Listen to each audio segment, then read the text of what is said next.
I think I'll leave the Lelic question until after the show's over. Then I'll go find Odette.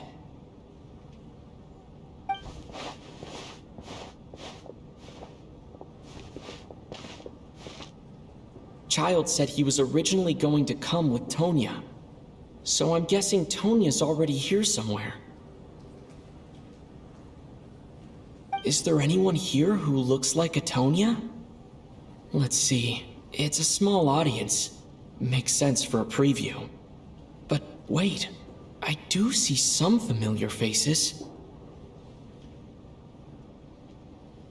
Mr. Chuganov's back again by the looks of it. Oh, and is that Mitya? And that Fatui officer, Valeri.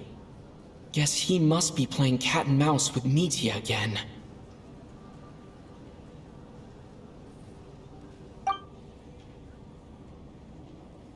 Oh no, it looks like the show's starting and I still haven't found Tonya. Never mind. I'll just have to take a seat for now and see if I can catch her afterwards.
Members of the audience, I'm a staff member here at the theater.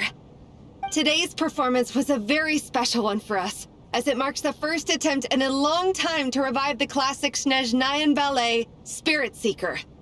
To commemorate this occasion, we would love to take a group photo of the cast, crew, and audience members present today.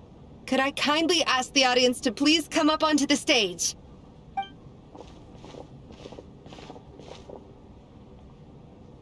All right, everyone, huddle in a little more.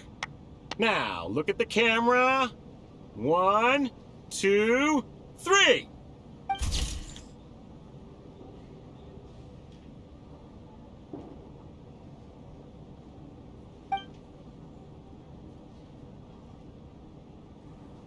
Are you quite satisfied, Mr. Energy Scientist? I rather hope you don't have any other escape plans to add to my workload today. What are you talking about, Sarge? This was simply my way of inviting you to watch Miss Odette's new show with me. And wasn't the performance spectacular? In the future, I heartily encourage you to take a leaf out of my book. Find some soul-nourishing pastimes to enrich your time outside of work. It was indeed a fine performance, but I must correct you on one point. This is not time outside of work. These are working hours. Working hours and non-working hours are just a social construct. Human technology can never advance if we're too rigid in our thinking, Sarge. May we leave now? Already? I mean, I was kinda hoping to soak up the atmosphere for a little longer, but... no? Okay, guess I'm pushing my luck. Didn't seem like too much to ask, but fair enough. Off we go then, Sarge. Back to the land of working hours. Lead the way. That has to be her. She's the only person in the audience around Tonya's age. Excuse me, are you Tonya? Huh? Your brother's busy today, so I took his ticket. Don't worry about him, he's fine. Oh, okay. Sorry for the trouble. What's wrong? Are you sick? No, I'm fine. It's nothing. Maybe she caught a cold on the way here because of the weather.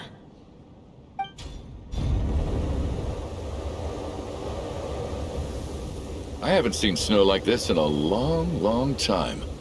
It's most unusual. I know. It's completely white out there. You can barely see a thing. I've never seen such heavy snow in my life. Let's wait it out for now. You'd be lucky not to freeze to death in this weather, let alone find your way. Well, look at that. Maybe we shouldn't be in such a rush to get back after all. What do you think? Let's wait and see. Why do you need to take it so seriously? Fate has given us this wonderful chance to take a break. We owe it to ourselves to make the most of it. Come to think of it, there's a small inn not far from here that always keeps plenty of extra blankets on hand for guests. I know the route well. Shall I head over and borrow a few blankets? That way, anyone in a hurry can wrap up warm for the journey back. Just remember to return them next time you're over this way. Sir, there's really no need to go to all that trouble.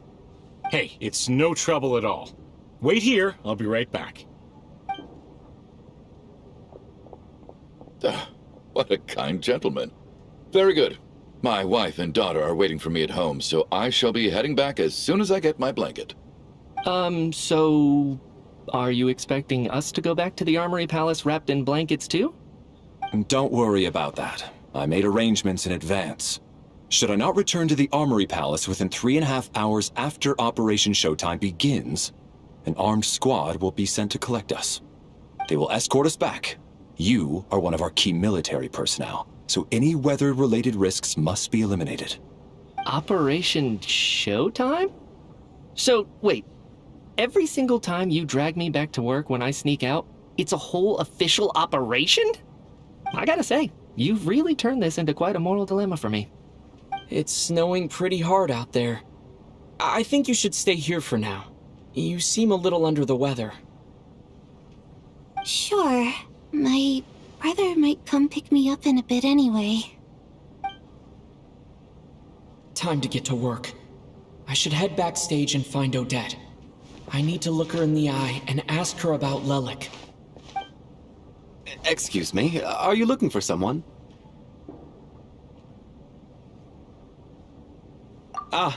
A fan, I'm guessing? Today's just a dress rehearsal, so Miss Odette won't be meeting with fans. She's taking a well-earned rest right now. Sorry, but that area is currently off limits to everyone except the cast and crew. Bad timing, I guess. Well, I might as well stick around. I doubt Odette will be leaving before the snow lets up in any case.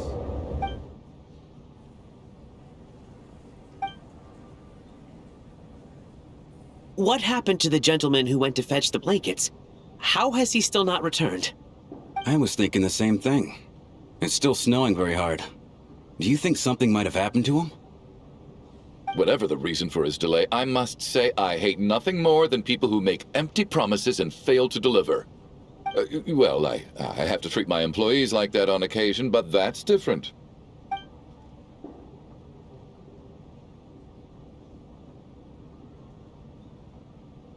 You seem anxious, Mr. Valeri. It's been nearly 4 hours since I left the armory. The army should have arrived to extract us by now. They know how much I despise tardiness and disrupted plans. There's simply no reason that they shouldn't have shown up by now, barring exceptional circumstances. Surely a snowstorm like this one counts as such. Few things in this world can stop the Snezhnayan army, Mr. Mitya. And a snowstorm is certainly not one of them. Why don't you go out and take a look? They might be right outside, waiting for your orders before they dare come in. An absurd hypothesis. I have no intention of leaving your side for even a moment until I have escorted you back to the Armory Palace. This doesn't look like an ordinary snowstorm to me. That guy who left earlier. It looked like he just vanished into thin air. Either that, or my eyes were playing tricks on me. A man-eating snowstorm? Come on. Night hasn't even fallen yet. Spare us the ghost stories.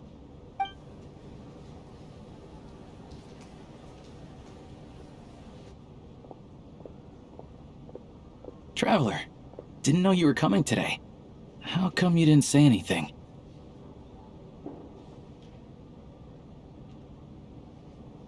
Oh, right. I assumed you were looking for me and Vodenitsa. Odette's still backstage. Whoa, that's quite a snowstorm out there. I've been working backstage this whole time, so I didn't even notice. No wonder the audience hasn't left yet. Is weather like this rare, even in Snezhnaya? Yeah, snow like this. I'm sure I've seen it out in the wild before, but never in the city. Actually, I take that back. I don't think I've seen snow this bad even in the wild. This is something else. It's not normal.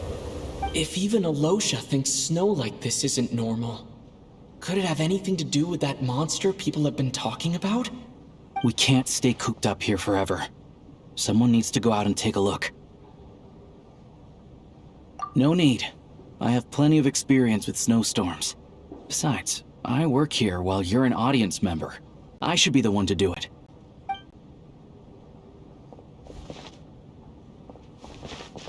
Everyone by the door. Careful not to let the snow soak into your shoes. In a snowstorm, you gotta look after your toes above all else. Heading out, my man? Be careful. I've been told the snowstorm eats people alive. Thanks for the advice. I am planning to be careful. I just want to take a quick look at the situation out there.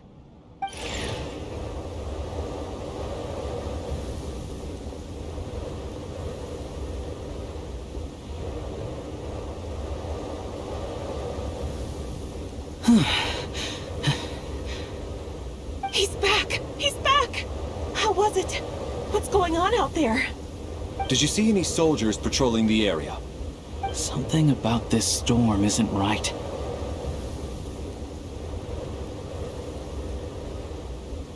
There's no one out there. I didn't see a single soul.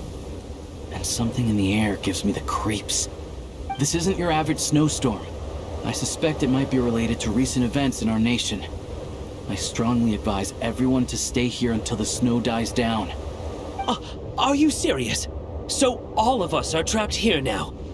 That sounds a little far-fetched to me. You want to go outside and see? I, for one, am not risking my neck in that weather.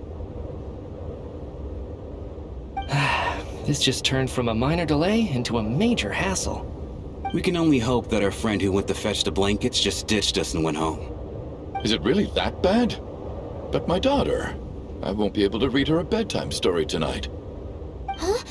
What are you all still doing here? Whoa! It's snowing hard! So now we're stuck here? Oh, this is terrible! Luckily, it was just a dress rehearsal today, so there aren't too many people here. On the bright side, the theater's always well stocked with supplies. If the snow still doesn't let up as we get into the evening, you can spend the night here, everyone. At least, I assume that's all right? Odette? Fine by me.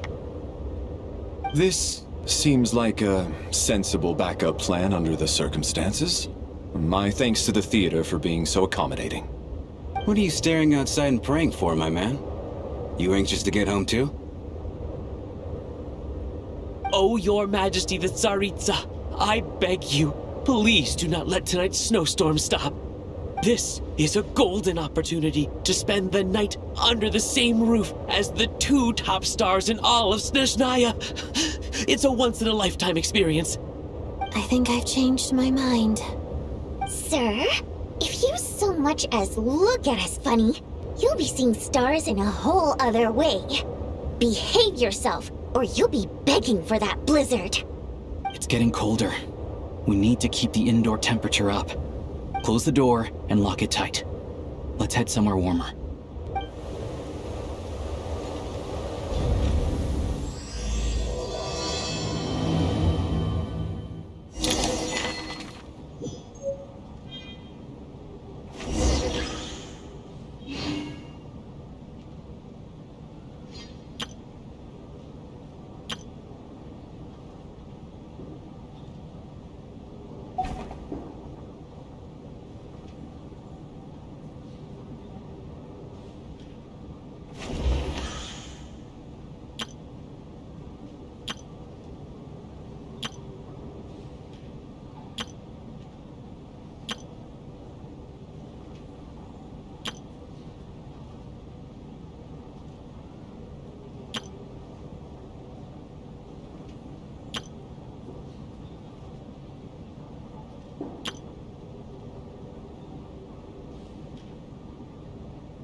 And then there's the aristocrats.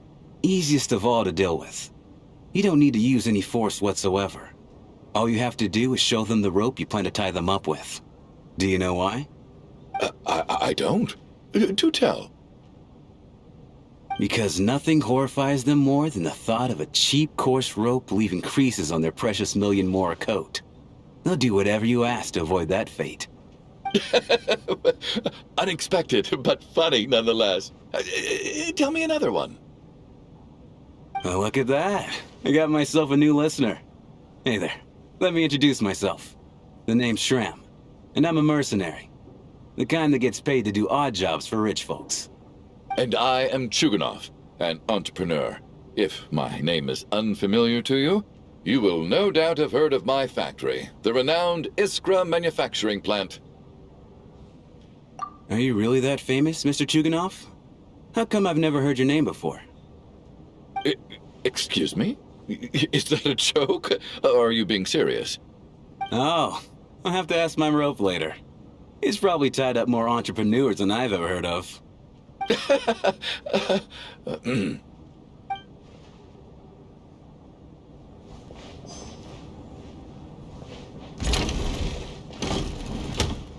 How are you feeling, Tonya? I'm fine. Sorry to worry you. I'm used to it by this point. I take medicine for it. My brother usually helps to get it ready for me. Child must take great care of his sister. He's never mentioned Tonya's illness, though. You know, I actually find this whole thing kind of exciting. Stuck in a strange place thanks to a snowstorm, having to spend the night with a bunch of interesting characters. It's pretty cool, don't you think?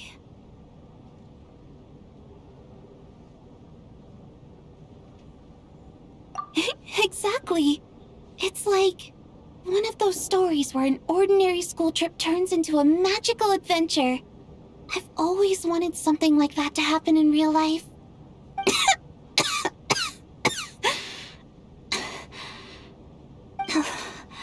I'm fine, really. Just got a little overexcited. Look after yourself. Otherwise, your brother will come after me.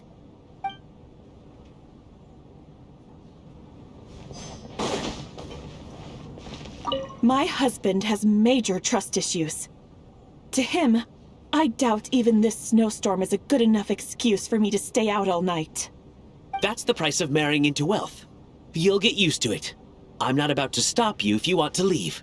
But don't drag me along. Hello? Can I help you? My husband has... That's the price of hello?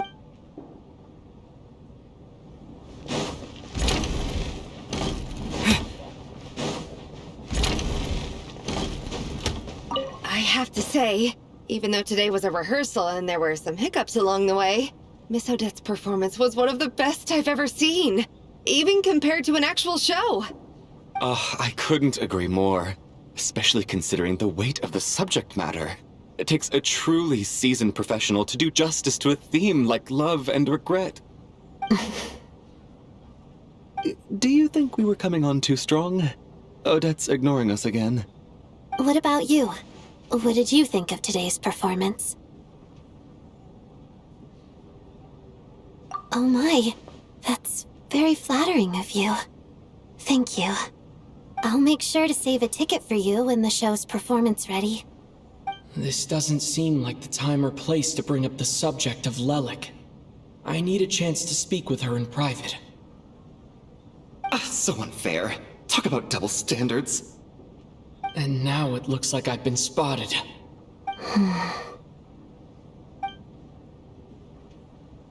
You know Mitya too? No, I don't. I just have a feeling that he might be dangerous.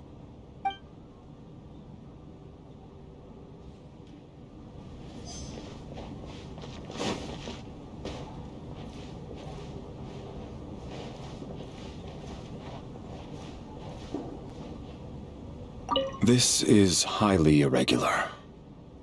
A delay of over an hour during an operation like this theoretically warrants a Harbinger-level response. I wonder what the issue is. The storm, or something else. Sarge, the day you learn to let go and just enjoy moments like this is the day you'll finally understand the meaning of life. Ah, why, hello, sir. I believe you were the one sitting at a nearby table back at Podvorye Restaurant. Any friend of the theater's star performers is a friend of mine. It's a pleasure to meet you. I'm Mitya from the Energy Commission. Greetings. Major Valeri, head of the Special Assignment Battalion. Armory Palace Royal Grenadier Guards, 1st Regiment. I am here to ensure Mr. Mitya's personal safety. Please let me know if I can be of any assistance.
Mr. Traveler, I cannot help but notice that Miss Odette is stealing glances at me.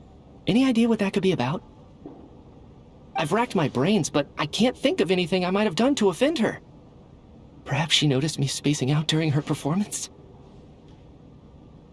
So, Mr. Mitya, is your work related to Project Stuja? Yes, that's right. The higher-ups in the Fatui transferred me from the Energy Commission to the Armory Palace because they wanted me to... Really? I can't even talk about that? Pretty sure it counts as part of my private life. All right, I won't say anything. Sorry, Traveler. As you can see, I'm afraid this pleasant chat will have to end here.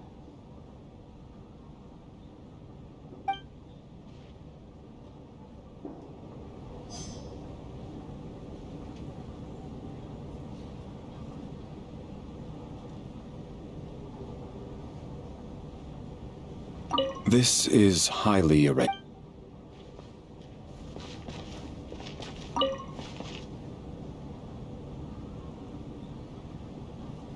I don't think it's ever been this lively backstage before. I didn't know you were coming today. Hey, have you seen Chuganov? I heard he was coming today. Have you spoken to him at all? I'm with you. This could be just the chance we need. Yeah, I gotta figure out a way to coax some more intel out of him. I want to know why he suddenly changed his stance on Project Stuja. What exactly happened before the most recent Vetcha vote? For the Rokad, or just out of personal interest? Shh! There are other people around. Don't say the R word.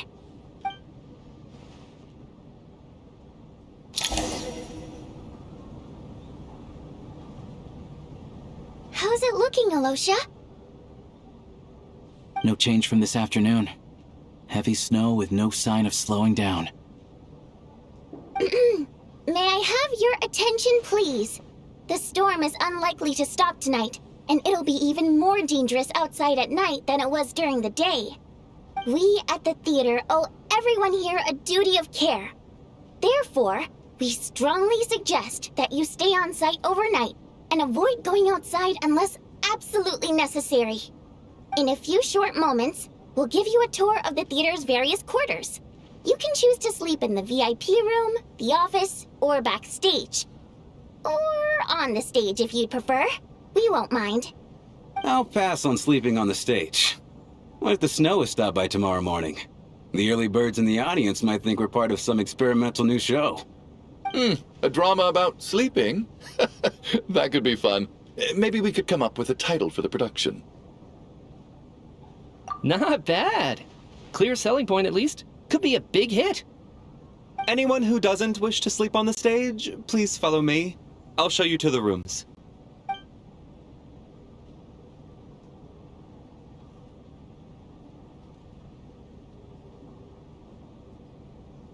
I guess I'll call it a night. Though I feel like I won't sleep very well without Paimon here. I'm sure she'll be worried that I haven't made it back yet.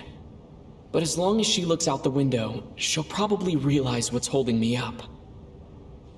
I wonder if she's feeling any better yet. At least she hasn't been getting any worse. Still, I should try and get back first thing tomorrow morning.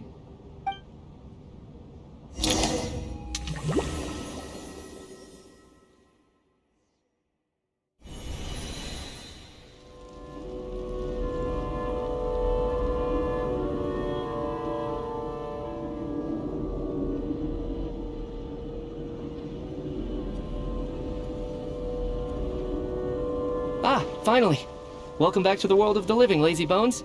I was about to wake you. The black mist is almost on us. Still waking up, huh? You know, the black mist. It's been chasing us from below ever since we were born. You're just dozy. There's no way you've forgotten. Come on, let's keep heading up. Onwards and upwards is the only way to survive. Don't listen to a word those black mist cultists say. Here we go again. That endless march toward survival. What's going on?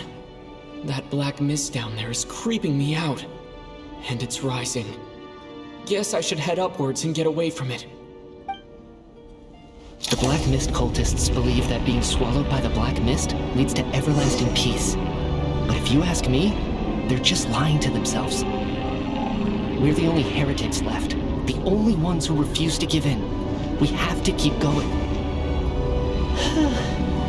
But how do you actually know that they're wrong? Dangerous question there, Torgov. The moment your faith wavers, you start a chain reaction that ends in the collapse of your will. Put the question out of your mind. Stay strong and believe that the black mist means certain death. Okay, but it's not my mind that's the problem. My body's about to give up on me. It's already starting to falter.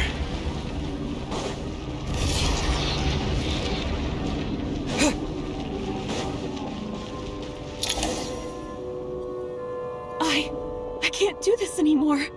I've had enough of being forever on the run. What's the point of it all? All this will pass eventually, I promise. Keep fighting. It will be worth it.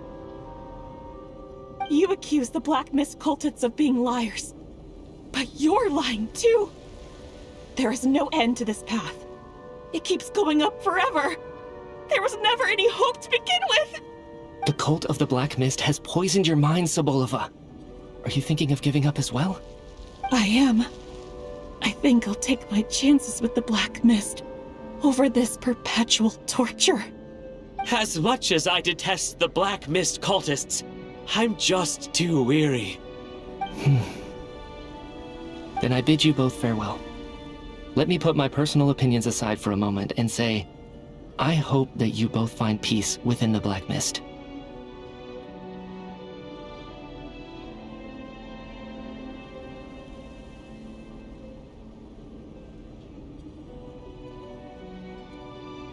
Fate always appears so impossibly complicated. But at moments like this, its raw simplicity is laid bare. Their fate was sealed from the instant they entertained doubt. From then on, the outcome was both inevitable and irreversible. Let's go.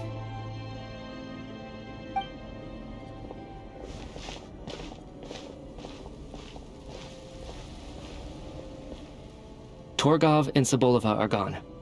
I never thought the day would come when even they would be swallowed by the Black Mist. It's just you and me now. Yes, it looks like it's satisfied. For now. This happens from time to time, but it won't be long before the Black Mist starts chasing survivors once again. No one knows how to stop its advance for good. Well, we should make the most of the precious moments of rest that those two bought for us. Huh? Are you really that sleepy, traveler?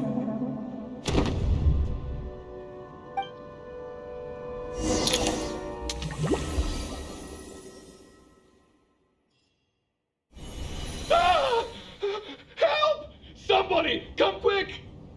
What is it, Chuganov? What's wrong? Huh? Is it morning already?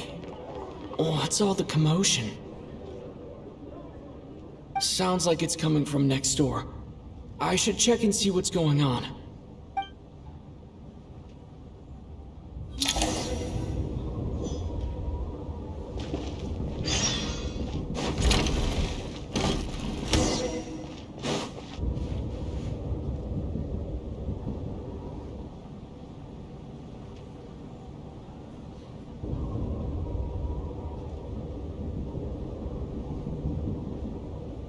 Don't look, Miss Tonya. Stay here. Okay. What happened to them?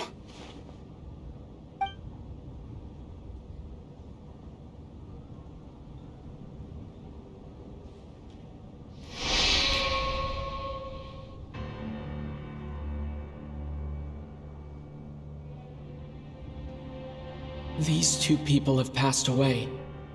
And the strange thing is that somehow, I knew this was going to happen. I knew that they would be the ones to die.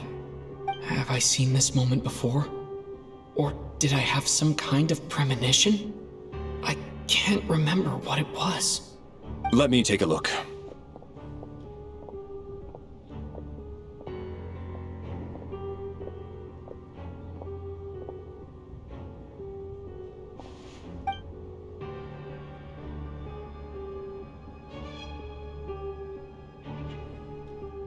No vital signs in either of them.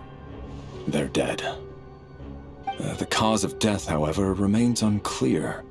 No wounds on the bodies, no signs of a struggle, and no skin discoloration caused by the buildup of toxins.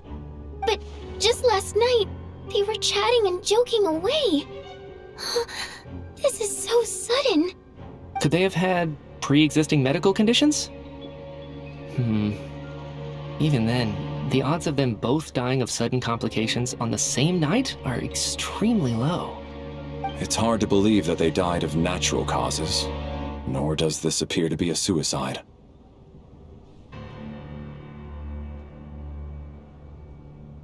Who was the first to discover the bodies? It was me. But these deaths have nothing to do with me, officer. I got up early because I wanted to see if the snow had stopped. Then I noticed that the door to this room was open, and it looked like there was a man and woman inside. I just went over to see what was going on. I had no idea they were... I can corroborate this. I was doing my morning exercises near the stage. When I saw Mr. Chuganov heading this way, I followed him. I can also confirm that I didn't see a single person approach that room before him. The snowstorm was raging all night, and it's still going now. There's no way someone could have come in from outside, correct? You mean an intruder? No, not possible. I slept by the door last night as a precaution. There's no way I wouldn't have noticed if anyone had tried to open it. Everyone, split into pairs and search the theater for anyone in hiding or any signs of suspicious activity. I'll follow up with a full search of my own shortly. Go. There is no time to waste.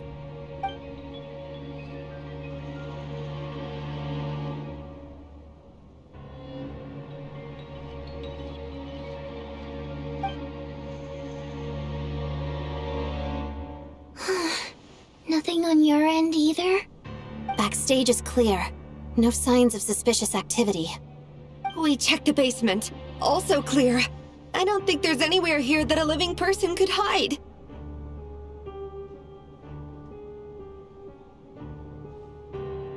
Are we certain that the theater doesn't have a back door? Or any tunnel or passageway wide enough for a person to fit through? No, there's nothing like that. If people were sneaking in through some secret tunnel to avoid buying a ticket, we'd have sealed it off ages ago. I also checked the windows. All of them are locked from the inside, and there's no sign of anyone entering or leaving. It sounds like we can safely rule out the intruder theory. If anyone came in during the night in this weather, there'd be no way for them to avoid leaving footprints or water stains. This can only mean one thing. It's like one of those murder mysteries you see in novels and plays, isn't it?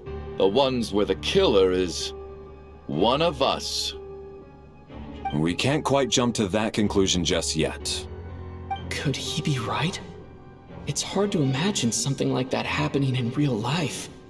Set in a theater during a snowstorm, a murder takes place, and the killer is among us.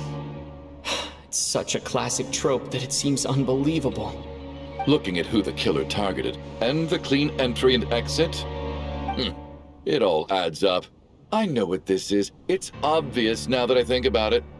What is? What have you figured out? Both victims were wealthy, well-known local merchants. And the door was deliberately left open so I would discover the bodies and witness the crime scene first thing in the morning. Such ruthless methods. This was your doing, wasn't it, Lelik? Lelik?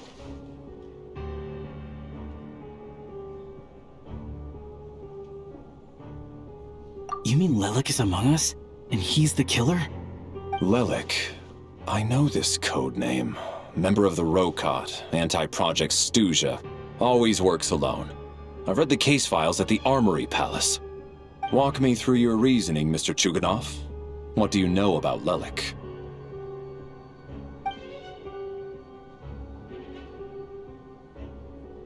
What now, huh? What now, Lelik? What more do you want from me? I already voted against Project Stuja at the Snezhno Gradvecha. You snuck into my house the other day while I was asleep. Left a threatening letter. And I did all that you asked. But Project Stuja cannot be so easily shaken. Not with the rooster in charge.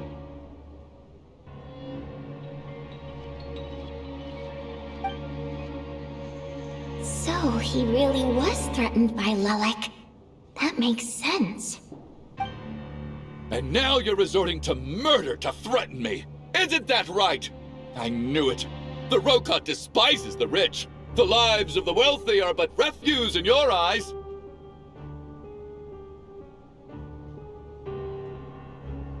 Show yourself! Which one of you is Lelik, Tell me! I'll do whatever you want! Just stop playing these mind games!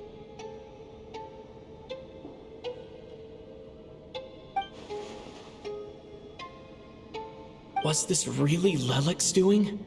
Would Odette really do something like this? If Odette really is Lelik, this seems out of character. But then again, how well do I really know her? I'm probably the only one here with a compelling theory about Lelik's true identity. But if I reveal it now, I'll be putting Odette in the line of fire. What should I do? I don't think it's likely that Lelik killed anyone. At least from the stories I've heard, he's never killed anyone before. And his name has never come up in connection with any murder cases. Besides, even if Lelik did want to threaten you, Why resort to such an extreme and roundabout method? It's not his style at all. Vodyanitsa doesn't know that Lelik might be Odette, but her assessment is pretty much identical to mine. Miss Vodyanitsa, why do you suddenly feel the need to speak in Lelik's defense? Defense? Oh, no, it's just... I'm worried that we're jumping to conclusions here, so I wanted to share my point of view. Also, I don't think the Rokot is as bad as you're making it out to be. Well, if you think I'm so wrong, what's your theory then, Why don't you tell us who the killer is? The case is still evolving, Mr. Chuganov. Please do not prevent others from expressing their opinions so early on in the discussion. Even so, there's no denying that the recent threat received by Mr. Chuganov may well be an important clue. So there's still a good chance that Lelik is right here among us. I can't do this anymore. I don't care if it's still snowing outside. I have to get out of here.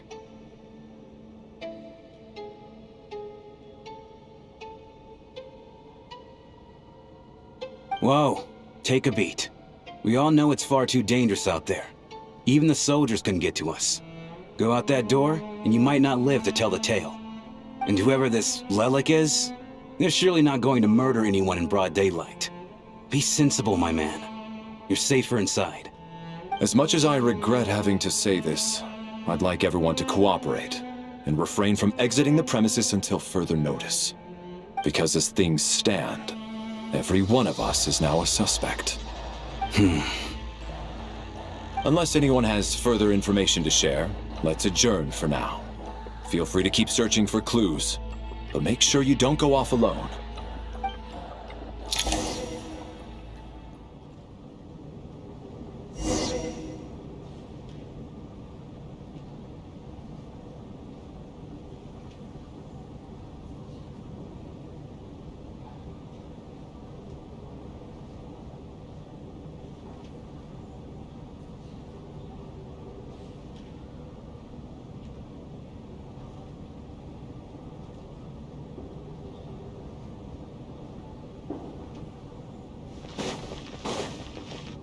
You seem to be very comfortable taking charge, Major. You took the reins as soon as things went south. I simply made an executive decision that someone needed to take control of the situation on the military's behalf. Does this offend you? No, quite the opposite. We feel much safer for it. By the way, what does Major mean exactly? Is it a pretty high rank?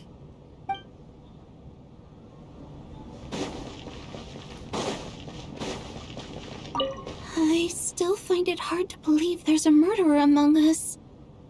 Just last night, I imagined we were like classmates out on a hiking trip. There's no guarantee that you can trust your classmates, especially not when you're locked up together. Why did they do this? Was it for money? Even then, they could have just kidnapped the people. They didn't have to die.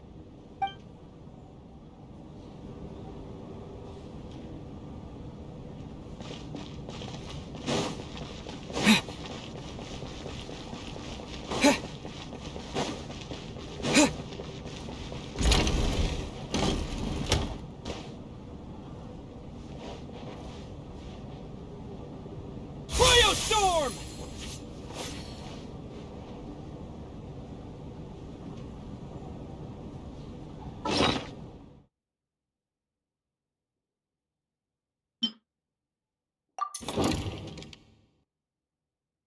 Who should I invite?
We don't move in the same circles, so I'm not clued up on Project Stuja and all this political intrigue. Nor does it interest me. Nevertheless, sir, I think your top priority as soon as you get out of here should be to hire a good private bodyguard. Such as yourself? Such as myself.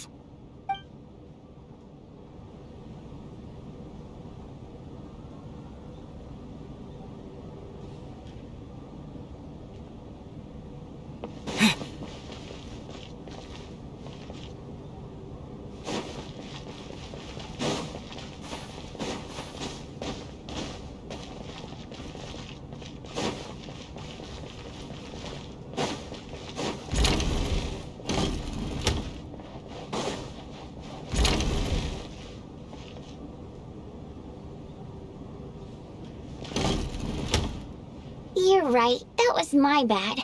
It was a knee-jerk reaction. I didn't think it through. Luckily, no one suspected my identity.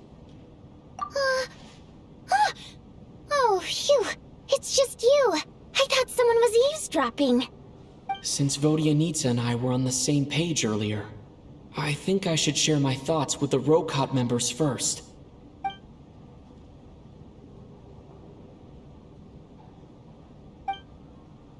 Whoa. Are you serious? I don't know if this counts as gossip, but it's definitely on track to be the juiciest this whole year. Odette? Really? Odette? Oh god, how dumb does this make me look? Lilac has been right under my nose this whole time, and I didn't notice a thing. Actually, it's exactly what you'd expect. Sometimes, hiding in plain sight is the best strategy. And now that you mention it, the more I think about it, the more sense it seems to make. It all adds up. What are we up to now? 1, 2, 3, 4... Odette's identities. She's my coworker, specifically a ballerina, and also a Fatous, a member of the Rokot. Now, Lilac. It must be so exhausting. I just want to give her a hug. I guess since I've always known her as a member of the Fatui, it never even crossed my mind that she could be involved with the Rokot, let alone be Lilac. I don't understand. If she's with the Fatui, what reason could she have for being so opposed to Project Stuja? Probably best if you ask her that in person. Well, since you waited until now to bring this up instead of announcing it to everyone earlier, does that mean we're all on the same page here?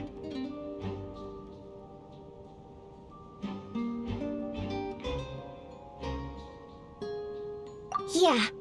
Lilac may not follow orders from the Rokot leadership, but as far as I'm concerned, she's never crossed the line. If anything, her actions benefit the poor. We need to confront her face to face. Do you think she'd really admit to being Lilac? I don't know. We'll have to see how it goes. For now, we'll work on the assumption that she didn't kill anyone, and see how much she's willing to tell us.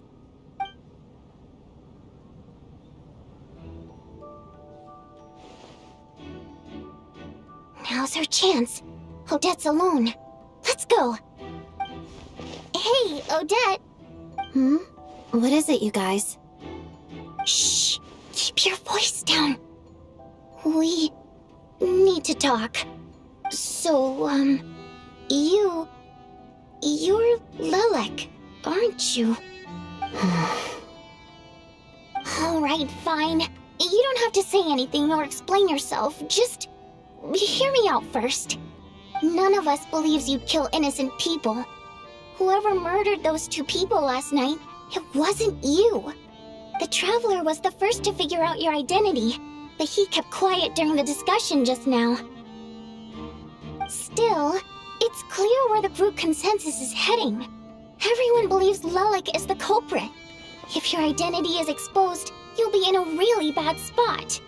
We're your colleagues, and we know what kind of person you are. I don't want anything bad to happen to you. So, can you clue us in? Tell us everything. The more we know, the more easily we'll be able to cover for you. Alright. Yes, I'm Lelik. And no, I'm not the murderer. And thanks, but I don't need you to cover for me.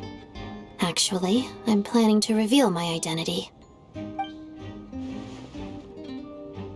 Huh?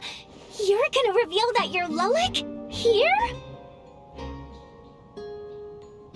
That's right. I'll admit I was surprised at first when Chuganov guessed that I was here. It was just a lucky guess, but it caught me off guard. But after taking some time to assess the situation and confirm where everyone stands, I don't believe I have anything to worry about. Are you sure you don't need a second opinion? Given the circumstances. Mr. Valeri! What?!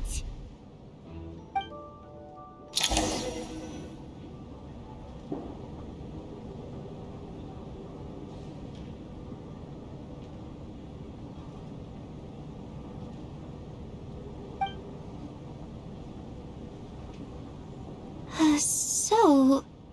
Odette is Lelik? I don't know what game you're playing, but you've got a lot of nerve. It's just one identity. So what if it's exposed? I can disappear and adopt a new identity anytime I please. I made my peace with this when I chose to become Lelik. But more importantly, I promise I am not the murderer, which means that someone else is. So, if anyone still insists that I did this, you'd best produce the evidence now. Otherwise, I suggest that you bite your tongue.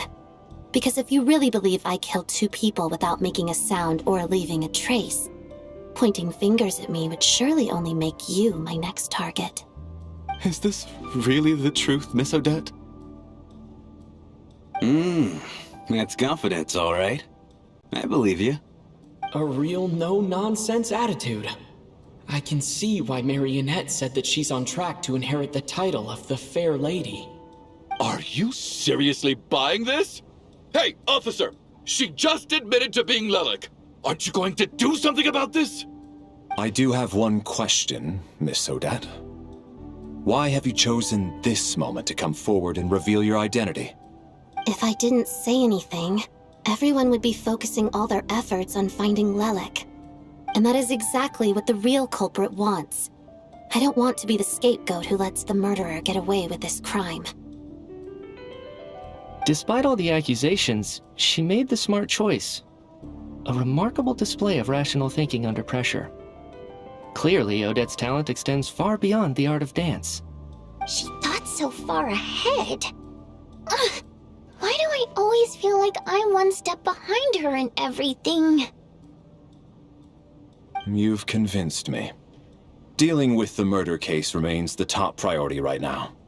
Let's put the name Lelik and all related incidents aside until further notice. Nevertheless, the group still considers you the prime suspect. I assume you have no quarrel with that, Miss Odette? I understand.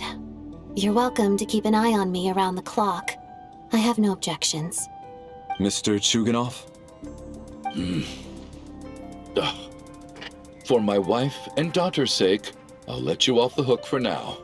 But don't think you're forgiven for breaking into my house and threatening me. Just wait till we get out of here, Lelik. We'll settle the score then.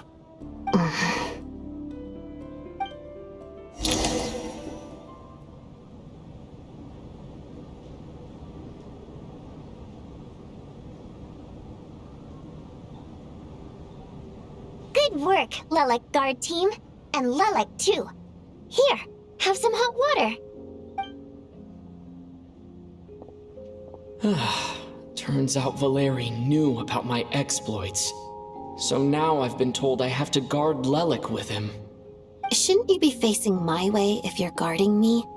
At the moment, it looks more like you're my bodyguards.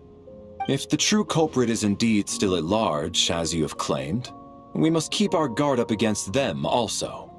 Don't worry, Tonya. We'll get through this. Once the snow stops, the officials will step in. The investigation will get easier, and then we'll be safe. But once the snow stops, won't everyone just leave? You're gonna miss us, huh? Well, some of us work at the theater, so we'll still be here. I'll even give you a special backstage pass. Really, Miss Vodyanitsa? That's awesome! You've made a fan for life.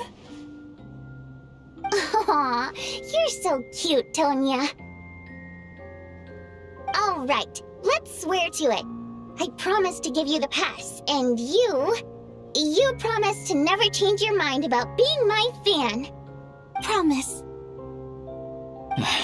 Don't indulge her, Tonya. You don't have to swear an oath over things like that. You really do get carried away sometimes, don't you, Miss Vodyanitsa? Hey, mind your own business.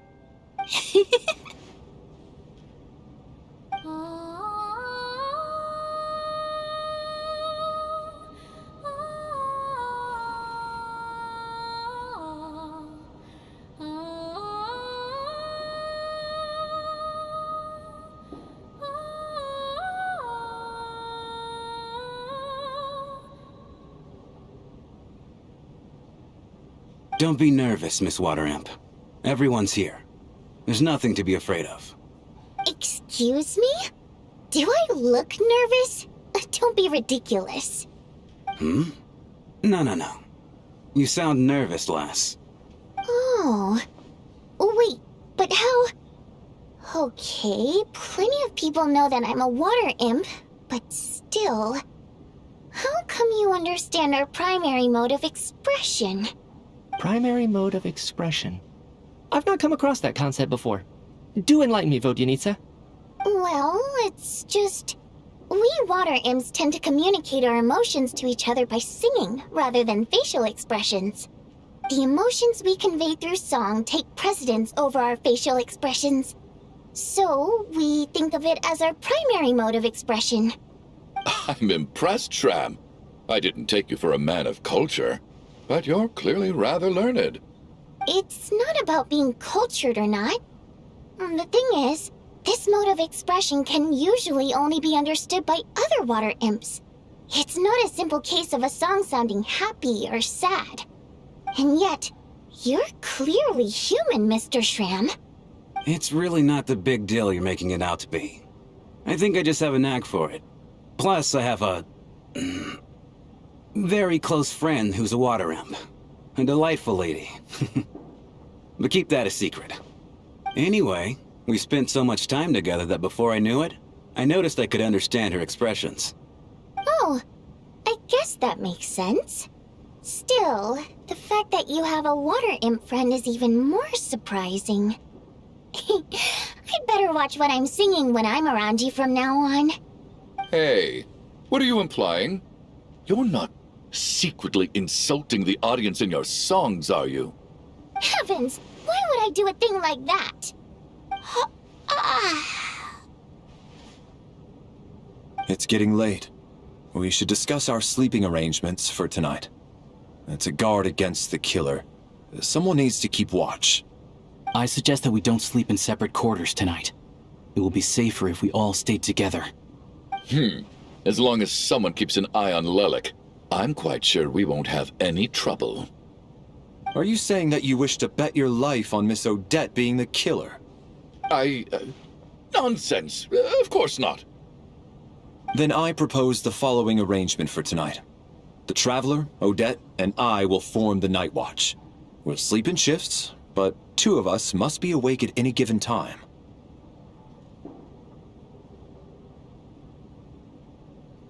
An excellent idea. This allows us to handle the Night Watch while also keeping an eye on Lelik. Meanwhile, the rule of taking shifts in pairs resolves the other issue. Namely that we can't necessarily trust the Traveler or Valeri either. I expect that plan took you quite some time to come up with, didn't it? Actually, our field combat manual outlines a similar approach. Although the scenario there involves guarding prisoners overnight during field operations. That being said, I must clarify that I harbor no disrespect towards you personally, Miss Odette. In fact, Lelik's numerous covert operations make fine textbook examples for military agents. I care less about respect and more about the fact that you just robbed me of 2/3 of my sleep tonight. I'm calling dibs on being the first to rest. Good night.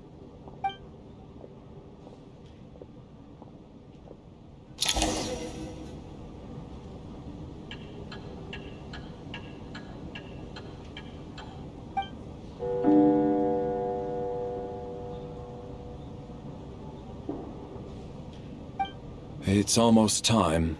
We should wake Odette. How are you faring? Oh, not going to argue with that. I'll take a quick nap. If you start to feel sleepy, wake me up anytime. It's finally time for Odette and I to share the night watch. I should wake her up.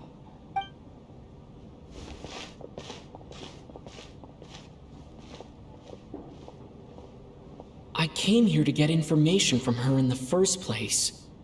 Maybe I should think about what questions I want to ask before she wakes up. How long are you gonna keep staring at me? Couldn't sleep. My mind's been running haywire. Plus, there's something I've been meaning to talk to you about.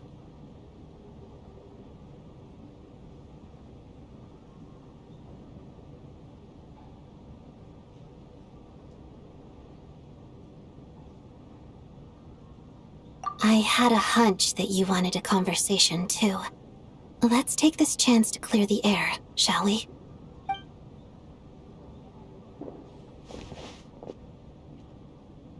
I just had a simple question for you, really. It's, Rosaline. In her final moments, did she have any last words or anything?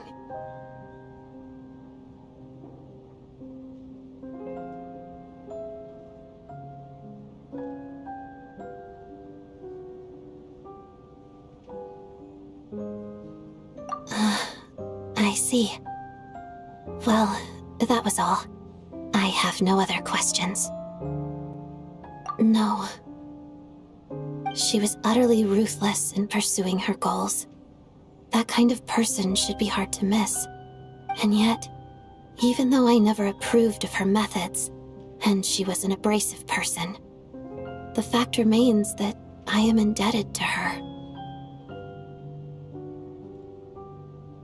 Oh, she told you. I guess that makes sense. I think she and Rosaline were on pretty good terms. Yes. Rosaline wasn't the kind to gossip about this sort of thing. Not that it's any huge secret to me, though.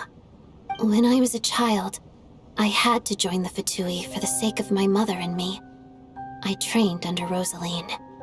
It was extremely grueling, and it didn't exactly come naturally to me.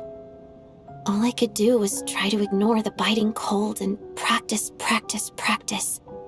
I was a newcomer who'd managed to make a good first impression on a harbinger. There was pressure to live up to her expectations, to be worthy of the fair lady's reputation. Every day was a struggle against the cold, pain, and fatigue. And most nights, I struggled to fall asleep. After enduring all that, I've become almost immune to the sensation of pain. I suppose that was the cost of survival. Surely, any child who had to experience that would grow to hate her lot in life, don't you think?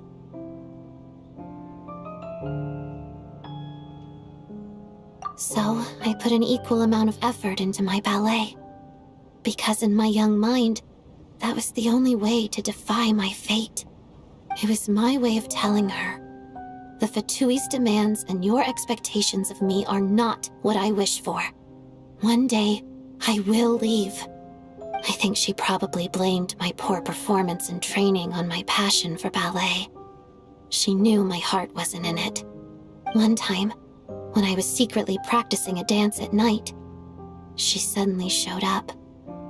I knew she was there to catch me red-handed. I told her, "You don't deserve to watch the dance I learned from my mother." She looked stunned.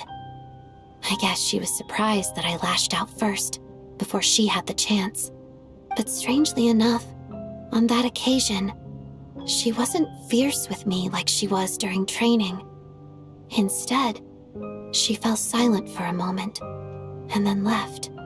After that, she never interfered with my dancing or asked me how it was going. She never came to watch me dance again either. Not even once. She was. But even now, whenever I take out this core Ignis, I can't help but think of that night. Of the look on her face. Sort of. Although gift might be too kind a term. This is her flame sealed within ice. A symbol of her favor, yes, but also our way of keeping an eye on people. She knew the location of every piece of core Ignis. If any recipient started acting suspiciously, she'd be on to them immediately. Trust her to make even a mark of approval feel suffocating. So, when news of Rosaline's death reached Snezhnaya, many people immediately crushed their core Ignis. It gave them a profound sense of relief, like they'd broken free from her shackles. But I kept mine. With my sensitivity to pain being as dull as it is, the warmth from this core Ignis is one of the few things I can still feel clearly. I still wonder, did she really come to stop me that night? I wasn't sure, but I was scared, so I said some really awful things. I guess she didn't leave anything behind. Not that I expected her to. It's fine. It's just a bit of a shame that we couldn't settle our differences before the end.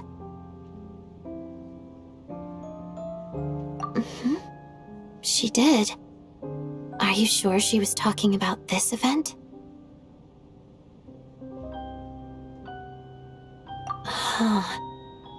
No, she didn't.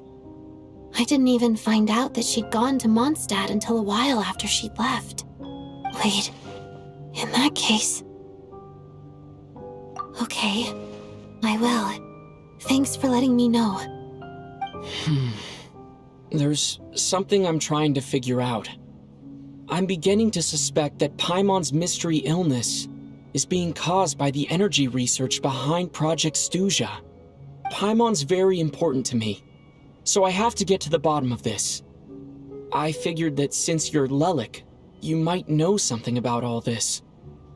The ultimate goal of this energy experiment is to create a weapon for the final battle. The weapon's construction was completed in Nodkrai. Now, all that remains is to arm it with a sufficiently powerful energy.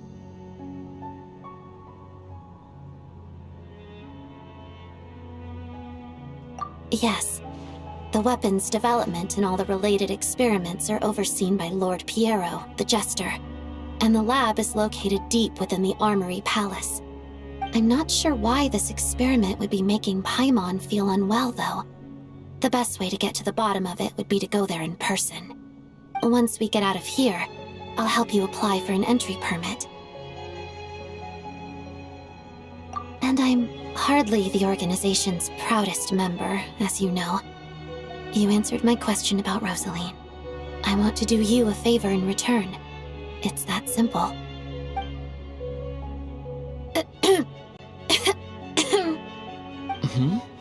What's wrong? Are you not feeling well? You two seem to be hitting it off.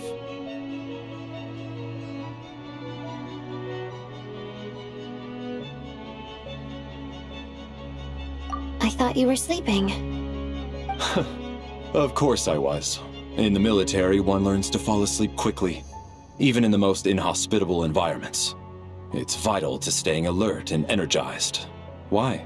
Is something wrong? Even if he was awake, he can't have overheard us, right? Well, thank you both for keeping watch. Traveler, I'll take over for now. It's your turn to get some sleep. Sure.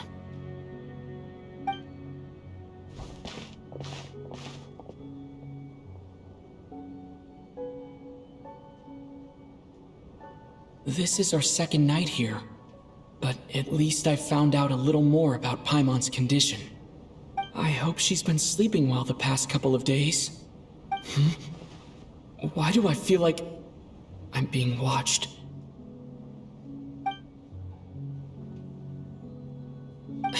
Seriously? Is this payback for when I stared at her earlier? But I thought she was asleep. Never mind. I'd better try and get some sleep myself.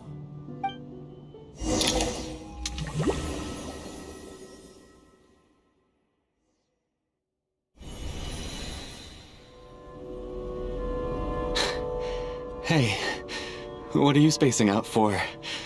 Are you reaching your limit too? How long have we been walking for? Do you remember? Time's lost all meaning. Ever since we noticed that thing above our heads. What was it called again?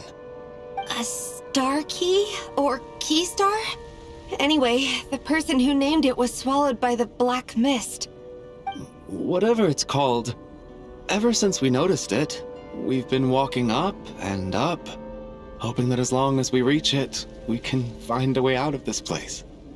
But it seems like no matter how far we walk, we never get any closer. Well, we've come this far. You never know. Maybe we're almost there? Come on, enough moping. Let's go. The black mist is catching up.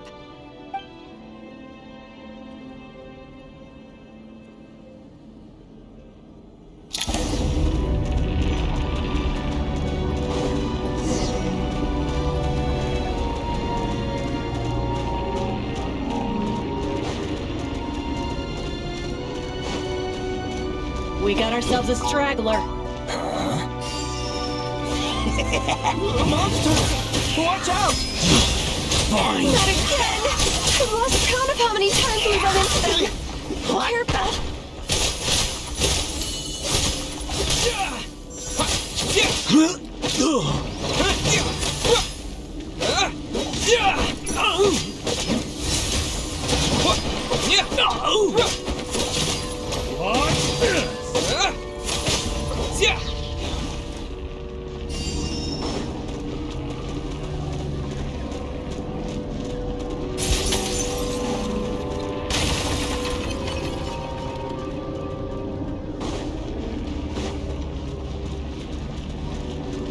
We got ourselves a straggler. Here comes another one. Here they come again! Get ready!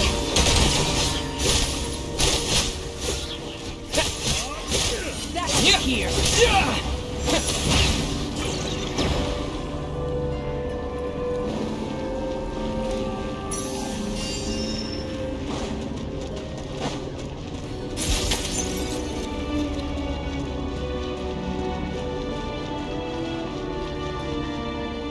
Monsters ahead of us?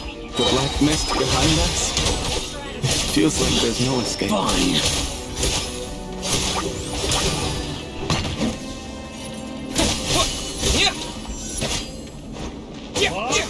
Backup is here.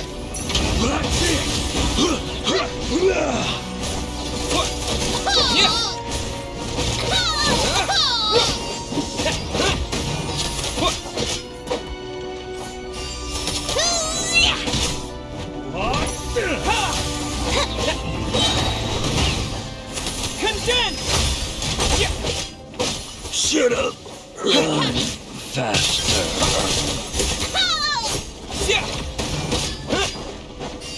Backup is here. And chain!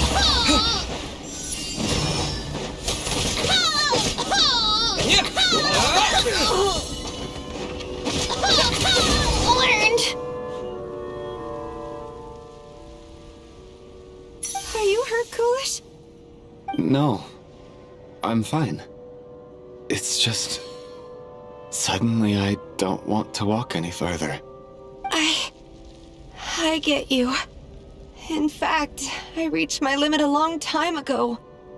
Sometimes it feels like there's hope where there shouldn't be. Yeah. The hope that the star gives us is the only thing keeping us going. I'm not sure it's real at all. It may just be a collective illusion. Otherwise, why would it always be out of reach?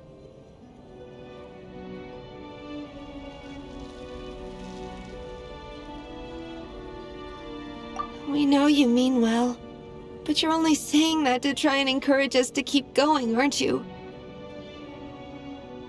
Thank you, friend. But enough is enough. Please don't give me any more false hope. Hope is poison in this place. You're going to continue, aren't you? I admire that. I've given up, but I wish you the best. May there come a day that you catch up to the star and leave this godforsaken place.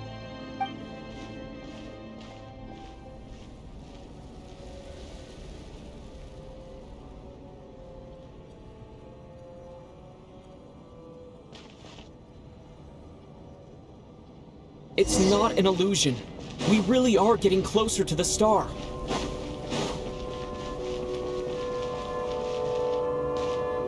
Congratulations. You're the first person to make it here.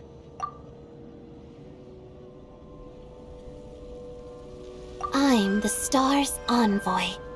The black mist has stopped rising. Its hunger is satisfied for now, having devoured your two companions. This is a good opportunity. I'll let you get some rest before we continue.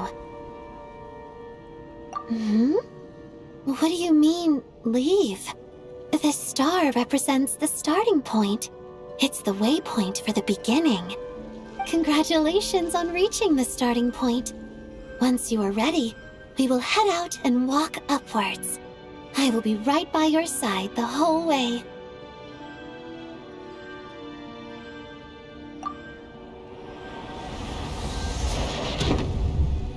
Huh? What's wrong? Hey, don't give up before the journey's even begun.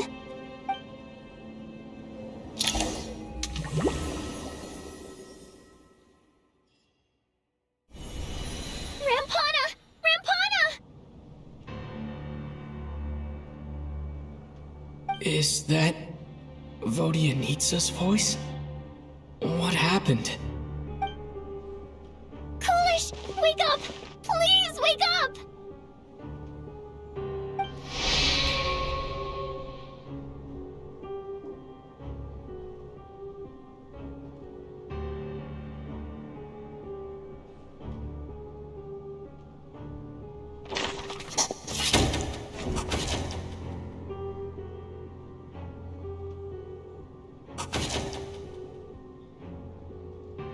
The situation is identical to that of the two casualties yesterday.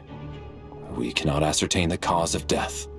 At least there are some elements that we can rule out this time. They slept on the stage with everyone else, so I suppose the surrounding environment can't be a relevant variable. Rampana. Coolish. Weren't some of us keeping watch last night? 3 of us, in fact. How could you not notice something was wrong? I'm as confused as you are. Certainly nothing unusual happened on my watch. Likewise, and from what I've observed so far, both Miss Odette and the Traveler can be trusted.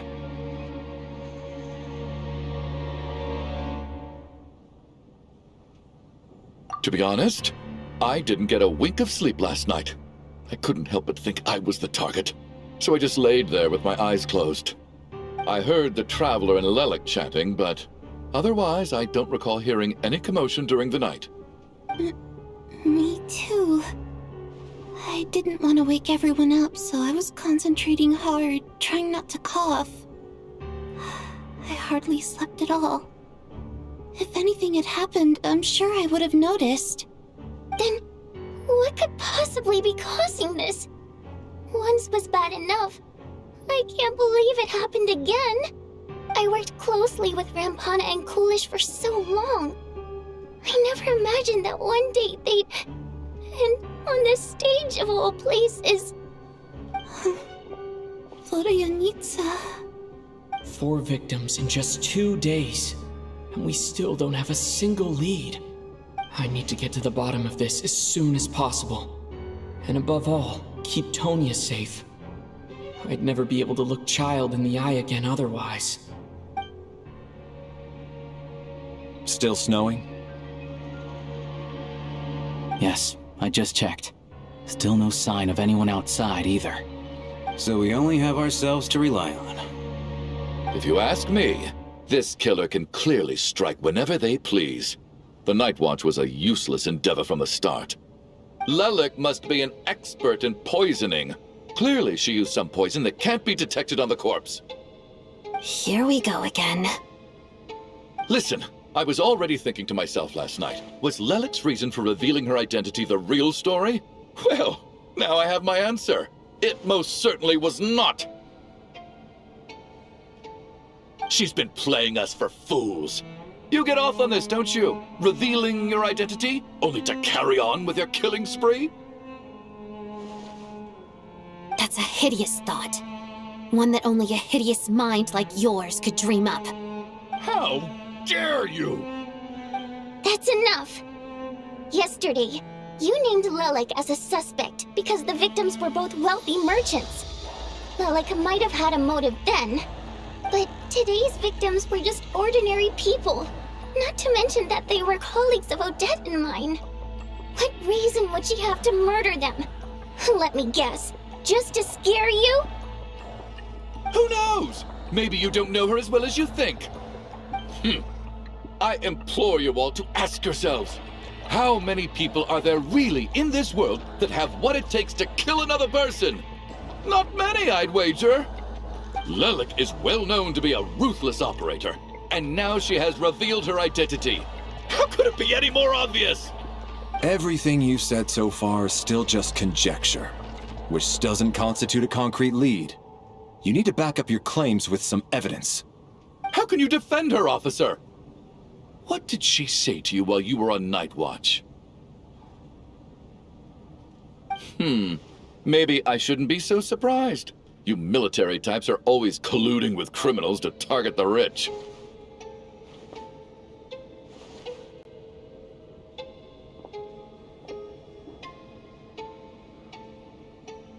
All so you can get your grubby paws on our hard-earned fortunes, then tell us to fall in line. The Fatui, the Druzhna, and the Rokot. Thugs, the lot of you!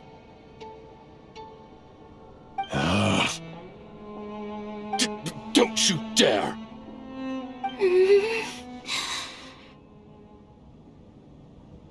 Sir, but you were the one who told us not to stop other people from expressing their opinions yesterday.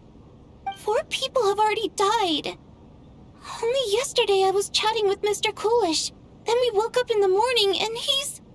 Turning against one another is the last thing we should be doing right now. Little girl. Even if Mr. Chuganov is a puffed-up, pig-headed windbag who doesn't have a clue what he's talking about, he's still one of the victims here, isn't he?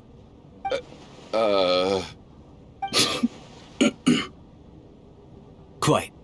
I had no intention of resorting to violence. But you're right, Miss Tonya.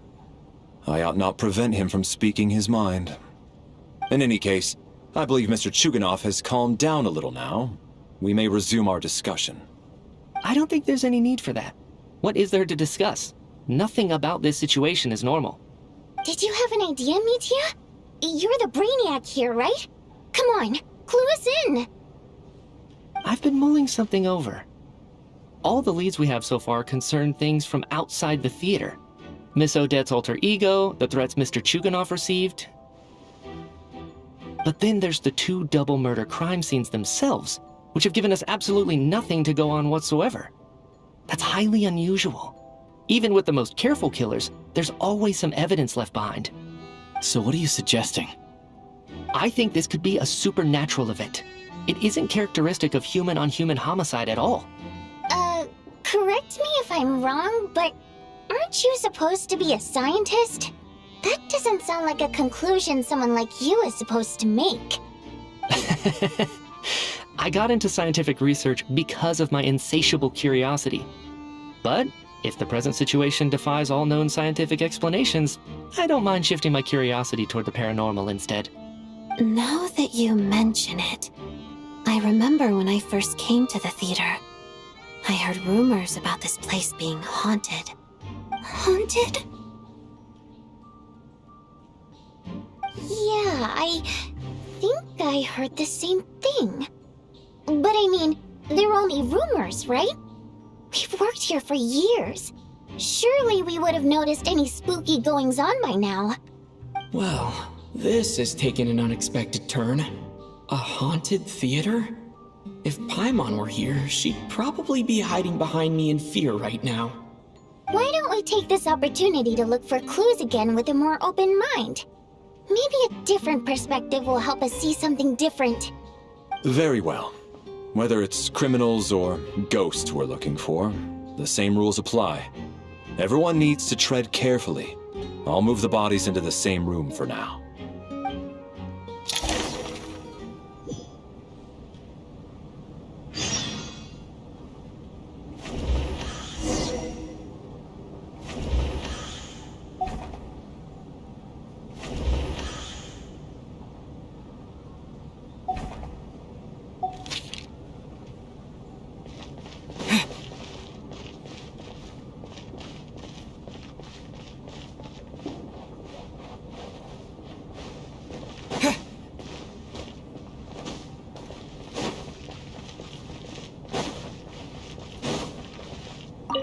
I need to think very hard about whether there's anything that ever needed hiding.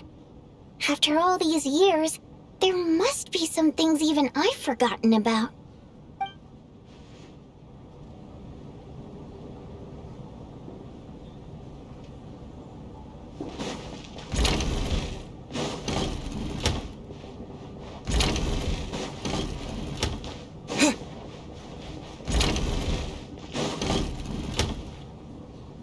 Valeri, come take a look at this. You too, Traveler. Some sort of notebook. What is it for? It's the on-duty logbook for the theater. Kulish was the main person to use it.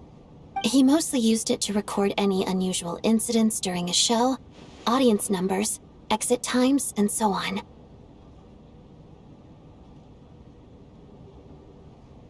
Yes, he'd always have this logbook with him when he checked tickets at the entrance. This should confirm a lot of key details about the recent show. So, you find anything unusual? Yes. The number of people. I've checked and double-checked, but the numbers just don't match what's recorded in the logbook. Apparently, we have an extra person among us. Are we certain that logbook is accurate? Could someone have sneaked in without buying a ticket or something? Unlikely. Kulish took his duties very seriously. I've rarely seen any errors in his work. Not to mention that this was a dress rehearsal, meaning smaller audience numbers and tighter ticket restrictions than usual. Everything would have been well within his control. We no longer have our tickets with us, do we? They got collected on entry. I assume there's no way we can check them again. Unfortunately not. The theater recycles tickets. Once people are in the door, they don't tend to leave until the show ends, so we collect the tickets at the point of entry.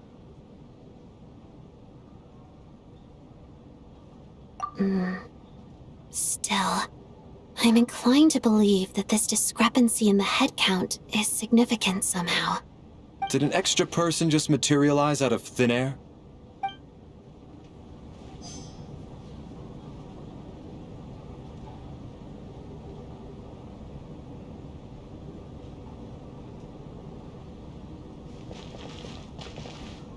Did an extra person just materialize out of thin air?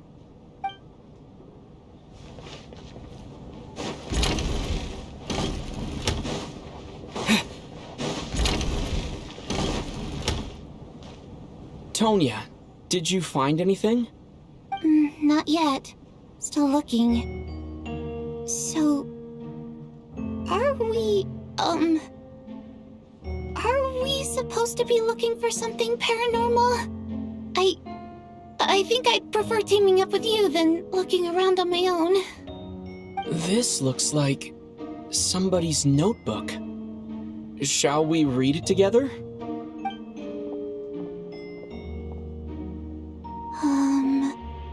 Well, it doesn't look scary or anything, so I guess it should be fine. Alright, let's read it together.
Huh. This has to be Vodyanitsa's writing, surely. Maybe it's a little rude for us to peek at this. I feel like I just read someone's secret diary by accident. It sounds like she's writing this for her parents, right? I don't understand. Why put this stuff in a notebook instead of mailing it in a letter? Because her water imp parents belonged to the aristocracy, who were driven out of Snezhnaya by the Tsaritsa long ago. And now they live somewhere new, where the postman can't get to. We're sorry. It's fine. My fault for not storing it properly. I can't leave things lying around and expect them to get ignored when everyone's scouring the place for clues. All right, give me my notebook back. I'll take over the investigation in this room.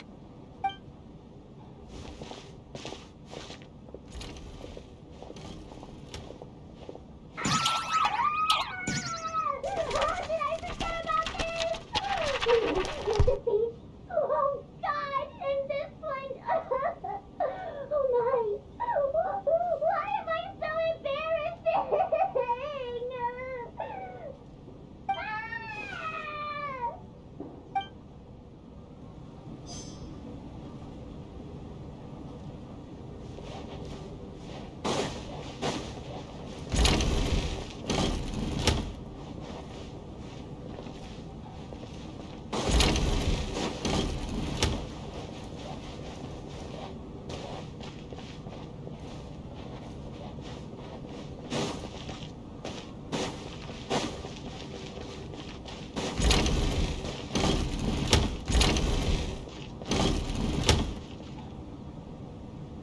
Ah, Traveler. Since you're here, come take a look at this. Alosha found it. We're both curious to hear your perspective. It appears to be an investigation report. And the focus of the investigation was the rumors of haunting we heard about earlier.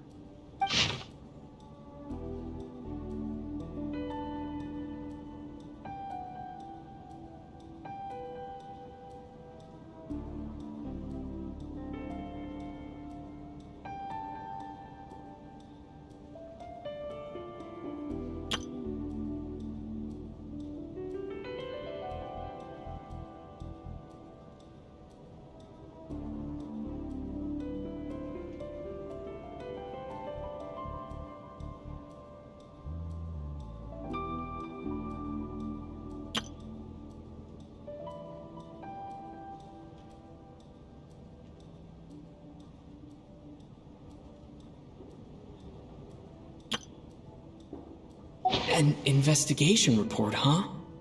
Looks quite old. This person's name looks to be of Sumeru origin to me. Was the investigator from Sumeru? The theater manager must have hired an investigator once specifically to look into this issue. But it doesn't look like anyone ever looked at the report. Presumably, the manager wanted to know if the supposed haunting was dangerous, while also being fearful of word getting out in case it affected the theater's business. Anyway, the bottom line is, the haunting is actually real after all. It's caused by an obstruction in the ley lines. Is there any chance this is the key to finally making some progress with the murder cases? Ley line problems are pretty unexceptional to me by this point. And while it certainly offers an explanation for the ghosts, it's hard to imagine what connection it could have to these two murder cases. Some of the language that appears at the very end of the report caught my eye. Angel civilization, ley line renovation? My area of research doesn't touch on any of that, so it's completely outside of my wheelhouse. Huh? A piece of paper just fell out from the report. It landed right by your feet.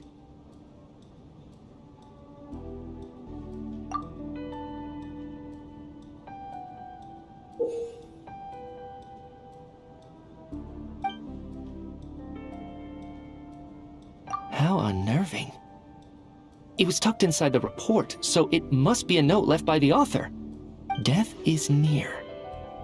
Is that supposed to be what's going on here? With us in the theater? But if so, how did the author foresee it? Could he predict the future somehow? Maybe things are more complicated than we thought. No, wait a second. If we take the report and the note at face value, they completely contradict one another. The report definitively concludes that the hauntings in the theater are harmless and cannot affect the real world. But the note seems to be warning of potential danger. The question is, what exactly does the note mean by death?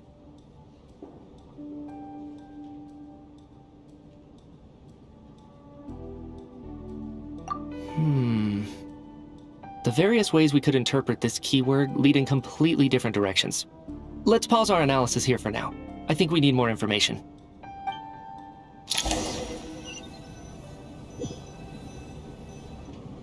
If we take all this together, it's not impossible, is it?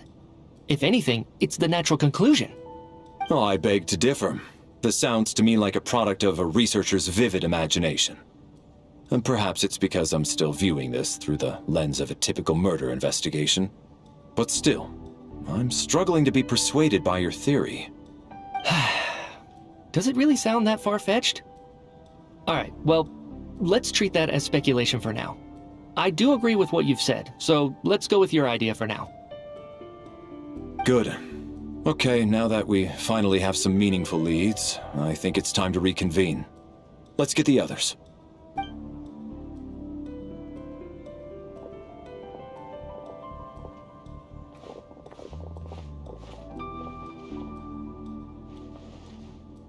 So, that's about everything we've discovered so far.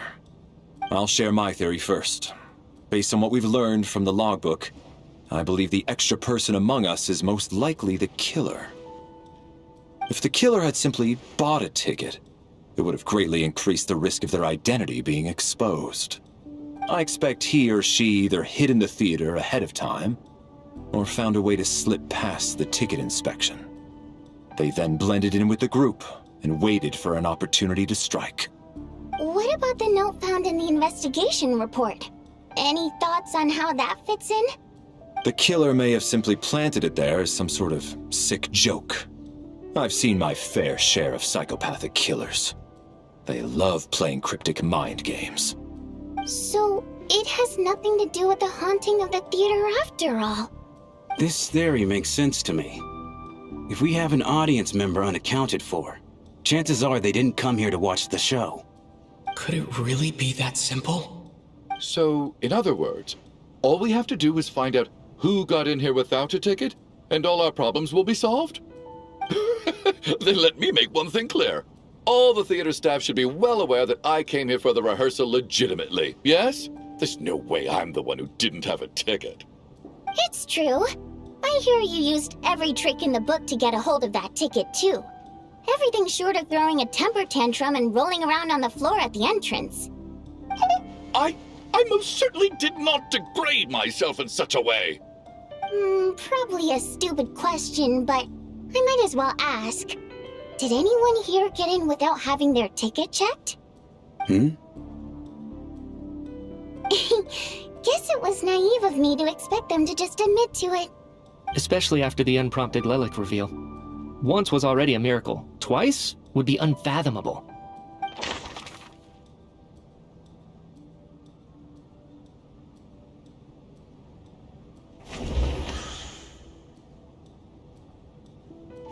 Tonya received her ticket the same way I did. I assume Child got both of them together. In any case, I knew in advance that Tonya was coming.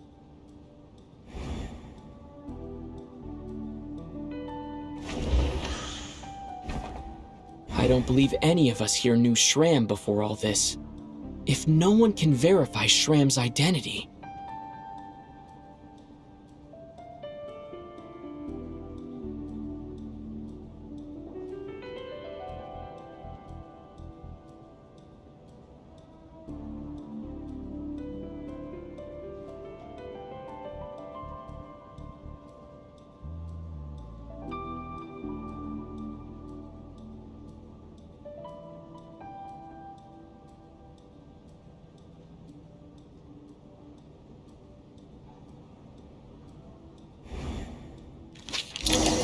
Mr. Shram, did you really go through the ticket inspection to get in here? Huh? Me? Why am I being singled out, my friend? Do I seem that suspicious? It's not that you stand out as suspicious, more that everyone else has been ruled out as trustworthy. Okay. Well, we spent the best part of 2 days together now, so I'm sure you can all tell what kind of person I am. I'm a true gentleman. I never dream of doing something like sneaking to the theater without a ticket. Yeah, I have no doubt that you're a good person. But the problem is, none of us here actually know you, so no one can say for sure that you are who you claim to be. Although, actually, what was it you said last night? Yeah, you're friends with that water imp, which is why you understand our primary mode of expression. Last time I checked, there were barely any of us remaining in Snezhnaya, since most of the water imps left. Could you tell me a little bit more about your friend? There's a good chance I actually know her. And I suppose it's also kind of a way for everyone else to get to know you a little better.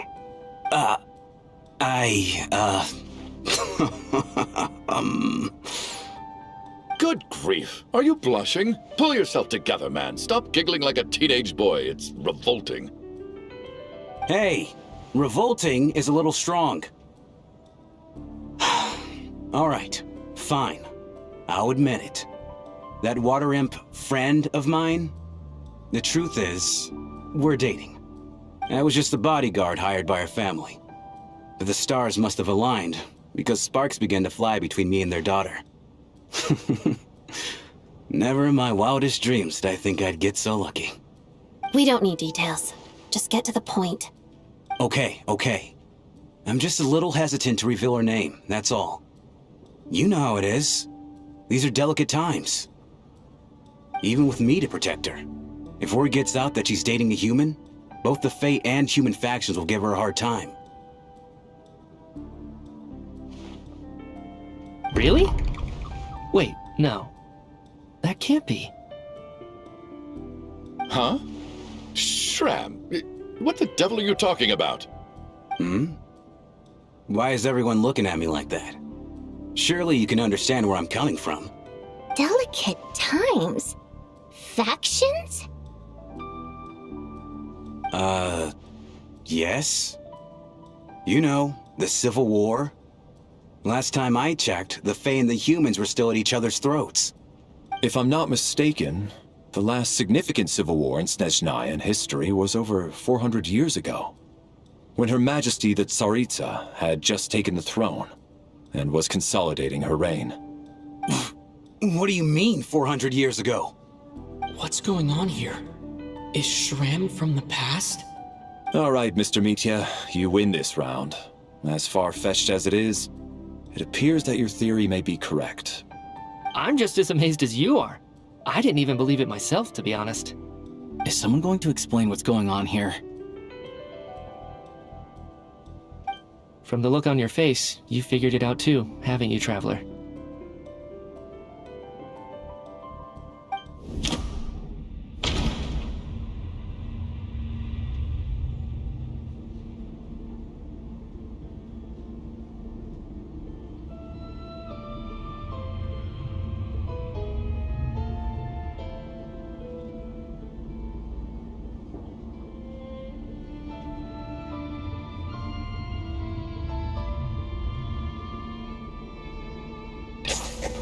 The theater's ley lines have been modified to block souls within its grounds from returning to them. Some souls can even wander this place forever. Mr. Schramm's statement proves he is from hundreds of years ago. And according to the investigation report on the theater hauntings, Mr. Schramm is very likely a lost soul wandering the theater.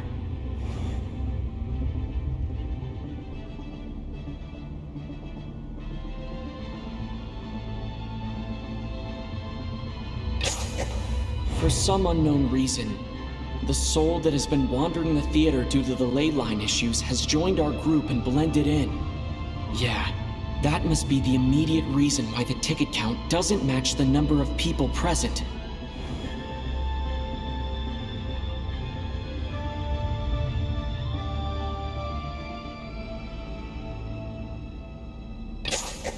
The contents of the investigation report have been verified. There are indeed ley line issues and wandering souls in the theater. Death likely symbolizes the deceased. Mr. Schramm, for instance. Death is near. That must mean that there's a dead person in our midst. That's the truth, isn't it? Yeah, the logic is clear now. The investigation report said that there would be souls stuck wandering around the theater because the ley lines were cut off. Mr. Schramm must be one such soul who died in the theater a long time ago. In which case, that also makes him our extra person. So when the note said death is near, it must have been referring to death as in the deceased, people who died a long time ago. Someone who died a long time ago. In short, there's a dead person among us. The extra person we've been searching for is a ghost from the past. You mean I'm a ghost? No. Don't make jokes like that, my man. There must be some mistake. But even if I was dead, I know for a fact I didn't kill anyone these past 2 nights. Yeah, even if all that's true, the report also said the souls inside the theater can't affect reality, right? They're harmless. Then what if the problem isn't the souls at all, but the ley lines themselves? The ley lines have a powerful ability to attract and devour souls. Let's say that the ley lines are like a black hole, constantly seeking to engulf souls. But the souls that don't want to return are trying to avoid being sucked in. Huh. Why does this analogy sound so familiar? What happens when the black hole can't achieve its goal? I'm only speculating here, but what if it ended up swallowing innocent souls by mistake? Or intentionally taking other souls to compensate? That could explain why we weren't able to determine a cause of death. If you're right, and their souls were devoured by the ley lines, it does make some sense. It does seem to explain a lot of the things we couldn't make sense of. Does that mean it's true? Except there's no concrete evidence. Mitya's relying on a lot of logical leaps. Still, it seems like the best explanation we have under the circumstances. All right, so how could Schramm not know that he's dead? Seems a little unlikely that he hasn't noticed anything unusual even after several days interacting with us. On the contrary, it's perfectly normal for a soul to wander the theater for centuries without questioning their existence or reason for being there. It's simply what's natural for them.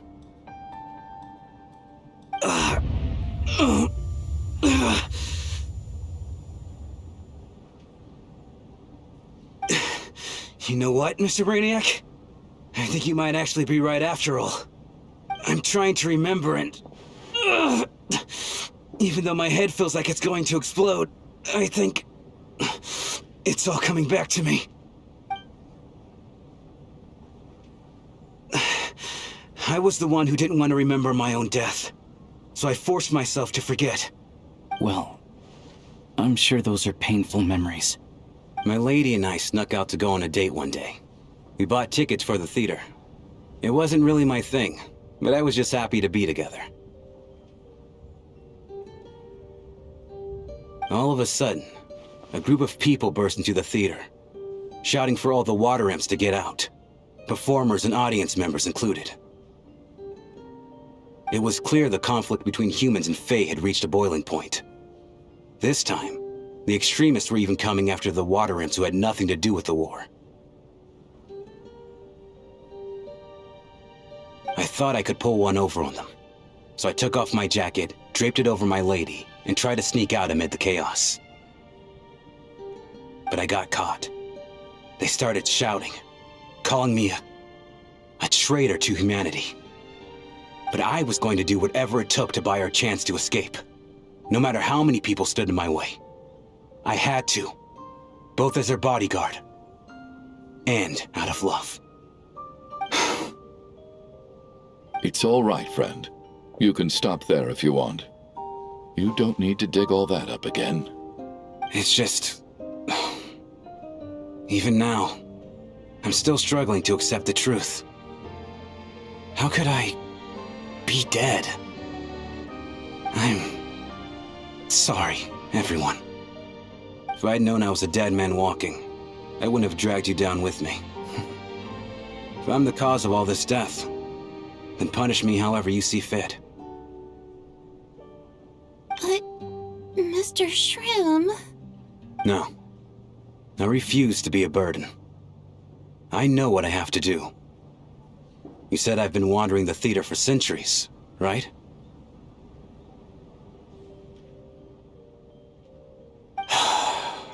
I guess it's high time I got a breath of fresh air. Out there, I mean.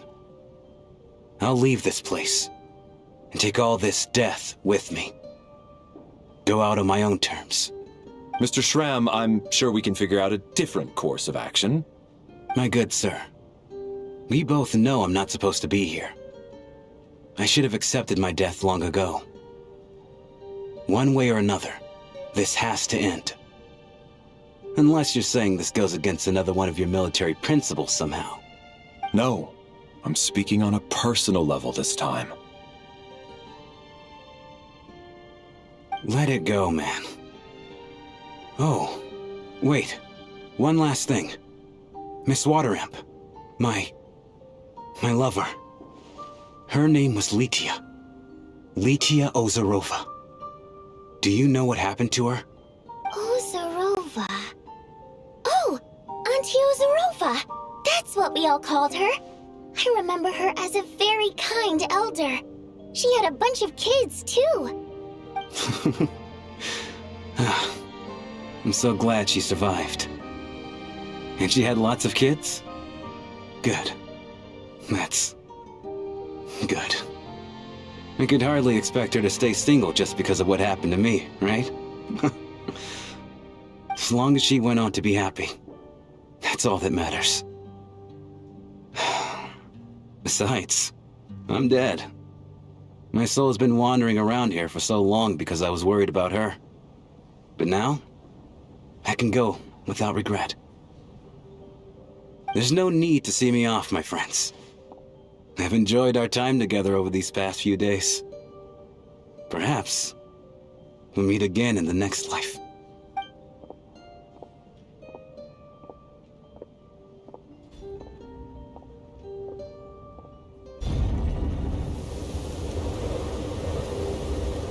Take care, my man. I know Mr. Shroom was already dead, but... I still feel so sad. Death is cruel, no matter how we might try to make sense of it. So, was the conflict between Fae and humans really that bad back then? I was only little, so I don't remember much. It's terrible to think that so many innocent people had their lives turned upside down. Even the historical records about that time period don't say much about it. All people know is that the Tsaritsa founded the Fatui, drove out most of the Fae aristocracy without explanation, then used her terrifying power to suppress the humans. It seems to me like the Tsaritsa chose to make herself the enemy. She downplayed the conflict, directing whatever animosity both sides had for each other at herself instead. That's also why, despite how brutal the conflict was at the time, there hasn't been much lingering tension between humans and Fae since. Things have been fairly harmonious for the past few centuries. So, the Tsaritsa banished the Fae to protect the Fae living in the city? She offered herself up to be hated in exchange for peace. Maybe it's not quite as bad as it sounds. I don't think Her Majesty is too concerned if mortals hate her or not. And besides, there are very few who truly do. All this time, I had no idea. All right. If Mitya's theory is correct, then I think we can consider this matter settled. Let's all take a break.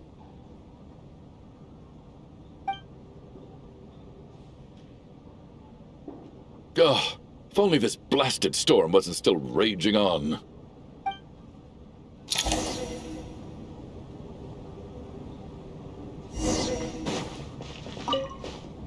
I was actually planning on hiring him as my bodyguard after we got out of here, you know. Oh, poor guy.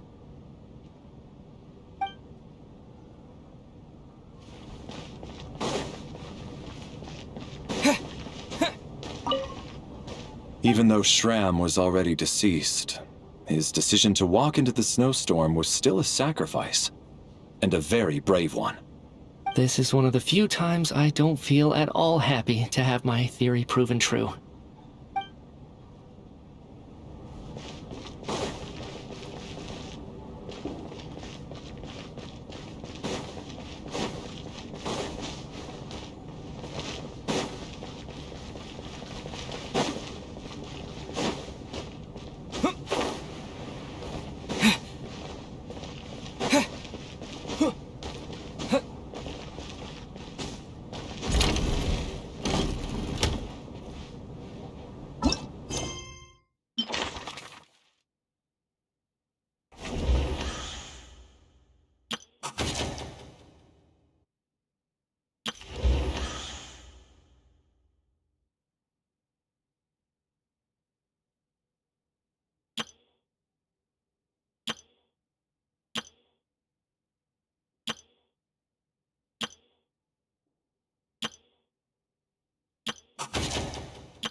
Looks like now we can just rest until the snowstorm stops. I still can't believe Shram turned out to be a ghost who'd been in the theater for hundreds of years. To think he was dead this whole time. What a strange turn of events. Knock knock. Huh? Knock knock. You know the door isn't closed, right? You don't have to knock. Think of it as a signal then. When I'm entering someone else's room and I knock, I'm here as Odette. If I don't knock, it's Lelik. Thanks. So, why did you come to find me? Is there something I can help with? Vodyanitsa said you knew about my secret identity from the start. But when everyone was discussing who Lelik could be, you were worried that revealing what you knew would be unfair to me, so you kept it to yourself, right? Yes, I'm extremely grateful for that. It's nothing.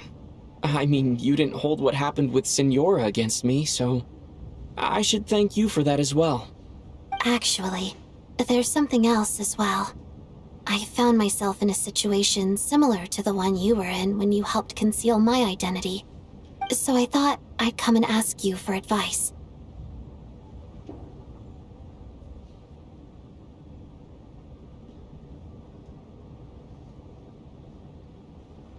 It's about Mitya. Before all of this, the last time I saw him, he was dead.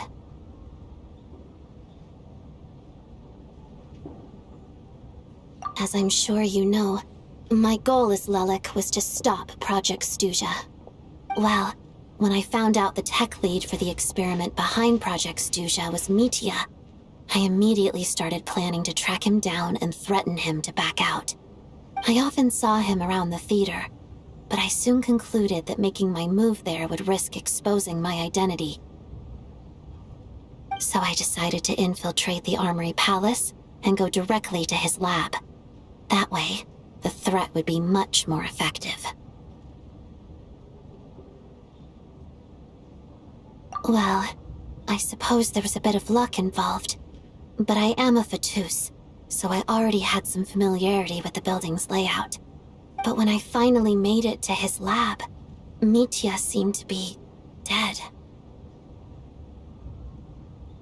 I checked his breathing and his pulse. He had no vital signs whatsoever. I'm certain of that. I thought maybe another anti-Project Stuja activist had beaten me to it, and chosen a much more brutal method, so I made myself scarce. That's why you were so on guard around Mitya that first night here. Yes. When I saw him sitting in the audience during the performance, I could barely contain the shock. To me, it was a miracle. Somehow, he'd come back from the dead. But then, the murders started happening and things got so complicated that it wasn't really at the front of my mind.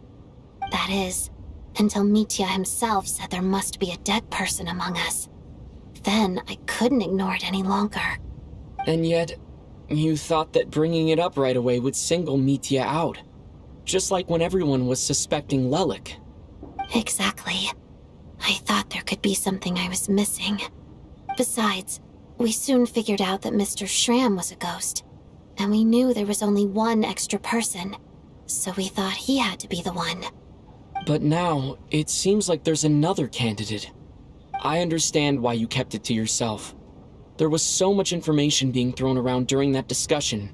Bringing up Mitya would have just introduced more confusion. So, what do you think we should do? Let me confirm one thing first. When was it that you found Mitya dead? Around a week ago. Sometime in the afternoon. A week ago? That's earlier than I thought. I saw him just a few days ago at a restaurant. That definitely would have been after you found him dead. He seemed completely normal to me, chatting with Vodyanitsa, trying to avoid Valeri. So he was definitely alive on that day. Huh. Well, all I can say is I know what I saw. Here's a thought. The reason we even suspected a dead person could be among us was because of the problem with the theater's ley lines. But Mitya's death happened inside the Armory Palace. The ley lines affecting the theater shouldn't reach that far. You're right. I guess he doesn't fit the profile of the person we were searching for. I think the chances of it being him are very low. Surely he can't have died for real in the Armory Palace. Unless...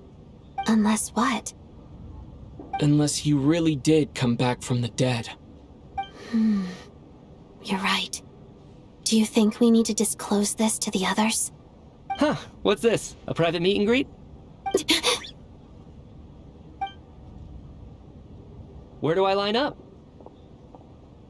That's not what's going on here. Well, I was just making the rounds. Thought I'd try to lighten the mood a bit. Vodyanitsa's handing out food if you're hungry.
What is going on with this storm?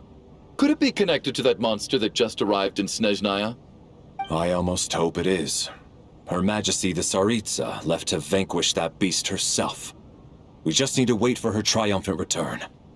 Do you think people still feel the cold after they die? I'm wondering about Shram. Oh, maybe we should have given him a coat before he went out there. Death itself is cold, isn't it? I'm sure the storm will embrace him. Well, I hope he has a safe journey. I'm going to miss him, I think. It's not like we can blame him for Rampana and Kulish's deaths. Thinking back on it, we barely made it out alive ourselves. Once we get out of here, how are we going to explain what happened to their families?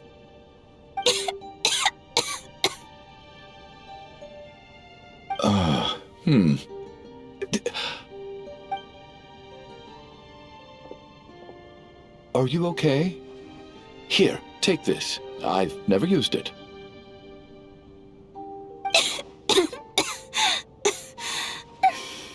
Thanks. Look who's Mr. Nice Guy all of a sudden. Is it because Tonya stood up for you this morning? At least you know how to return a favor. Yeah, without Tonya, who knows how badly he would have been hurt. I told you already, I never intended to resort to violence. Duh, bunch of rascals. Little girl? I was rather surprised when you spoke up for me this morning. I didn't think I had many admirers here, so, thank you. Oh, no need to thank me. I said some bad stuff about you too. I've been, too embarrassed to admit it, but, you remind me a lot of my daughter. So kind to everyone, but never lets her old man off the hook. Unless my wife and I are having a fight, then she's always on my side. Especially when she was little. Every time I took her out...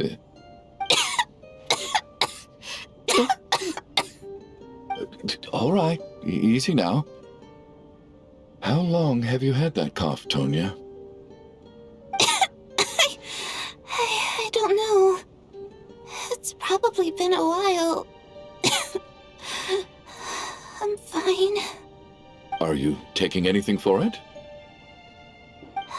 Yeah. I'll be fine once I see my brother. He's gonna pick some frost fairy flower leaves and brew a tonic for me. I'll feel much better once I drink that. I see. That's good to hear, then. We should probably discuss arrangements for tonight. Now that the deceased has left our midst, there shouldn't be any more incidents. However, out of an abundance of caution, I'll keep watch. Shouldn't we take shifts? I can take one if needed. No need. I managed to get a nap in earlier, so I have plenty of energy right now. After all the tension of the past few days, everyone else should just focus on getting a good night's sleep.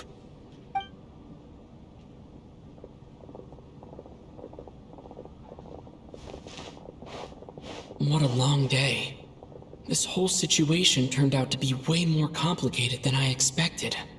But Valeri's right. I should just try to calm down and get some rest. The last thing I want is to give myself nightmares.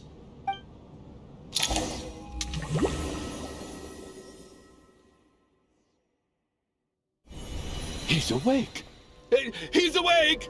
Get over here, you big lug, and take a look!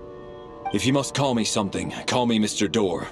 The Black Mist is coming. You need to go.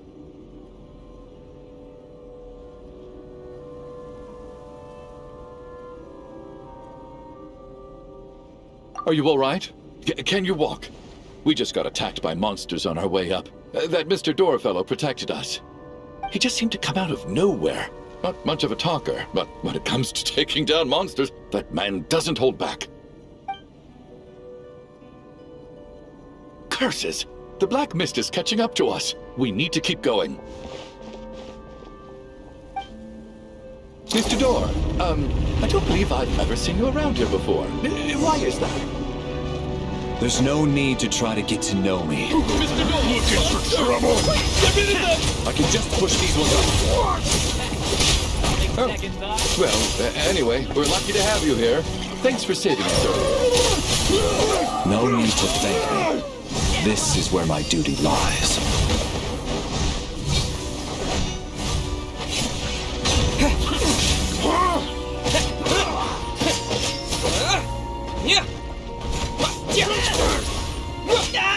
What the? Condense! Fire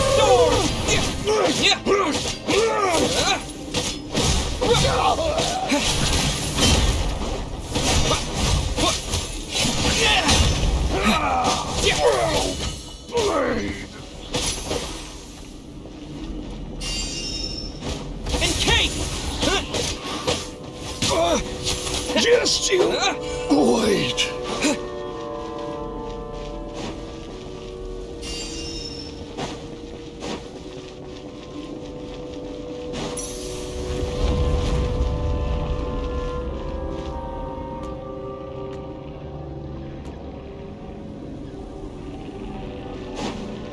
So we're doing this the hard way.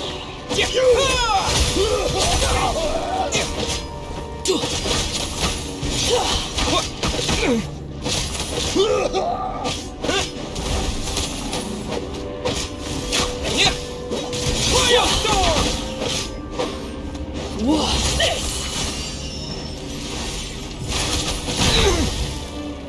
You!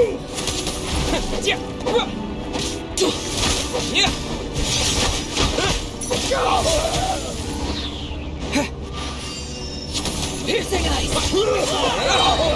You! Condense!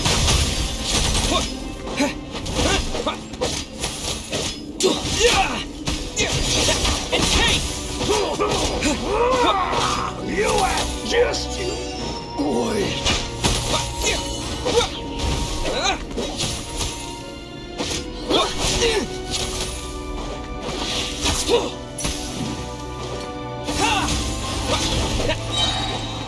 Piercing fighting frog!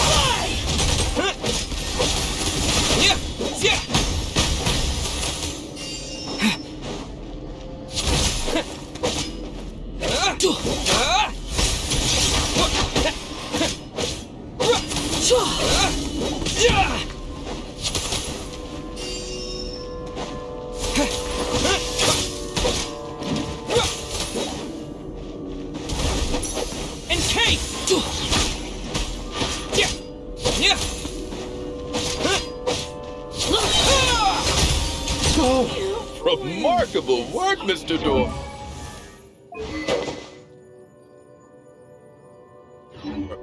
Oh, if I had your muscles, I'd do the same.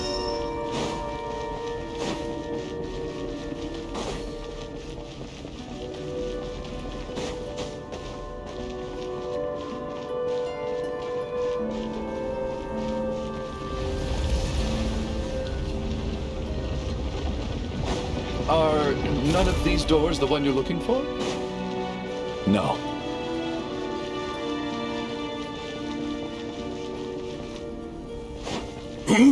Firestorm!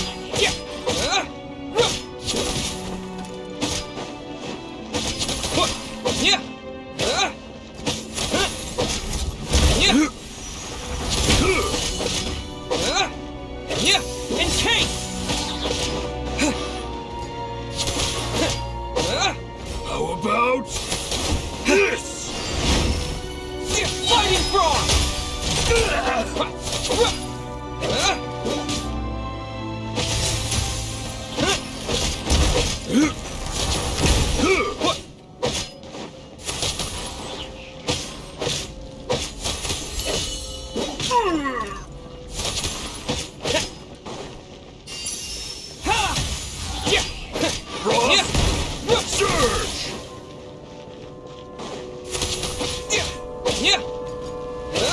Yeah! Condense! Yeah! Come no closer. Encase! Yeah! How about this? By my command.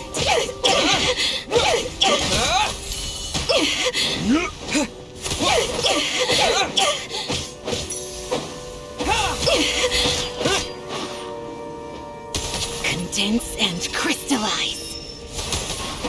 By my command. Yeah!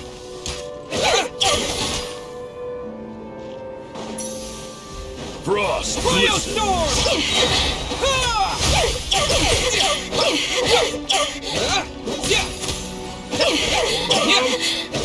This!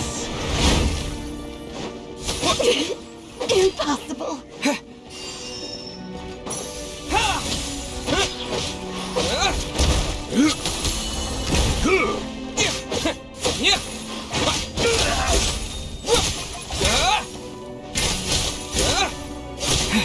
How about this?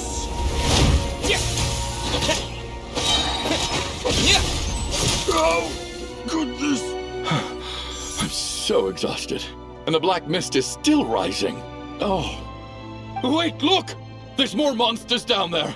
Are they coming from within the black mist? No, no! They're gaining on us! Quick, keep going, or they'll be at our heels any second!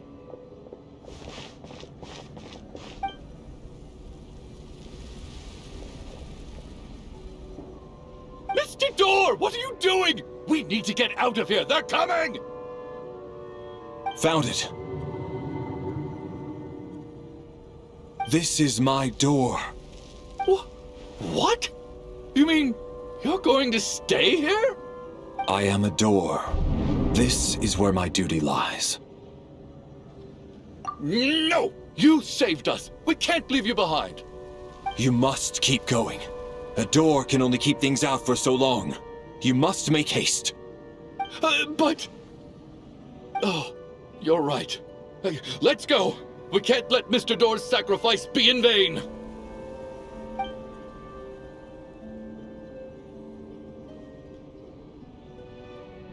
The black mist isn't moving anymore.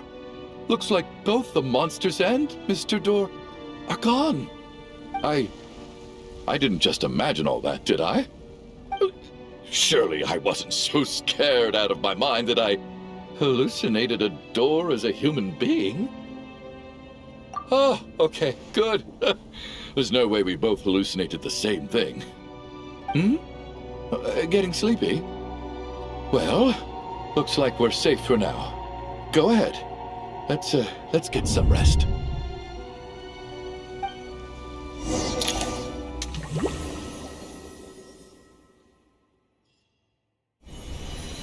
What time is it? Is it morning? I think I had a nightmare. I guess everyone's still asleep? These past 2 days have been exhausting. Valeri's keeping watch though, so he's probably the only one awake. Valeri?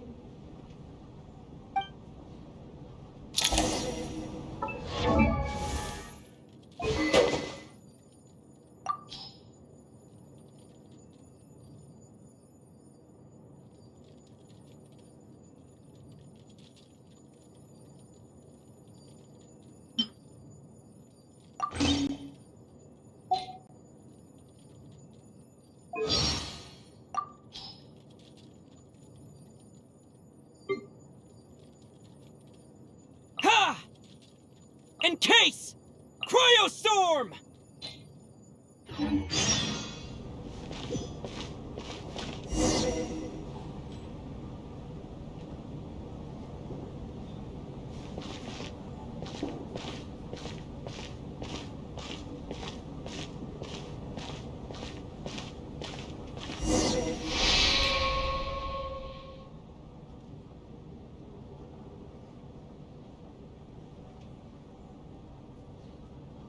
Wake up! Everyone needs to wake up!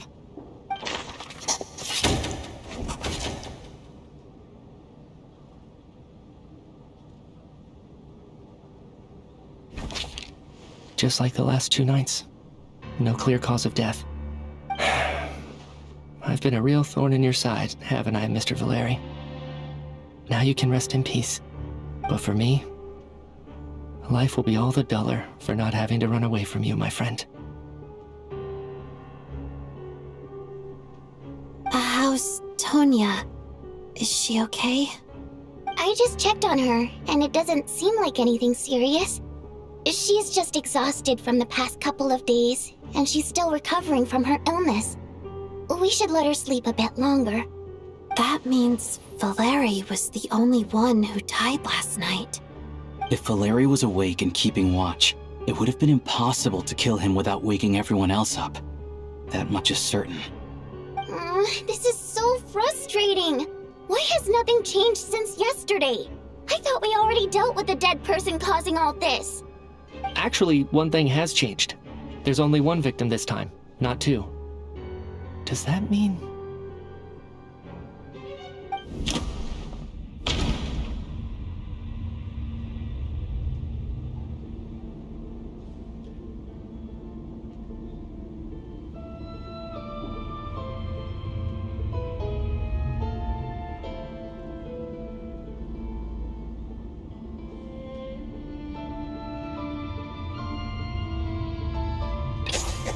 After the deceased Shram left, there was one less victim last night. That more or less tracks. It's a reasonable conclusion, considering the only variable that changed. The number of people who die each night is equivalent to the number of dead among us. That's your theory, right? Exactly. We identified Mr. Shram, and the night after he left, the death toll dropped from 2 to 1. By that logic, there must be one more dead person left among us. Another one? But there was only one person unaccounted for in the ticket checks, right? The head count should match up now. Having an extra person was definitely a cause for alarm, but being one person short isn't nearly as unusual. Someone could have left in the middle of the show, or made it out before the storm hit. One more dead person among us. If Mitya's theory is right, then what Odette told me seems a lot more relevant. It's just, at the time, we had no reason to think there was more than one dead person. If only we'd taken it more seriously as a possibility, maybe this could have been avoided. I'm sorry. This is my fault. I had information that could have been helpful, but I held back. I should have brought it up right away. I'm partly to blame as well. I was too quick to dismiss Odette's concerns. What is this about? What have you two been getting up to behind my back? Sounds like there's some big news you've been keeping from the rest of us. Well, we're all ears.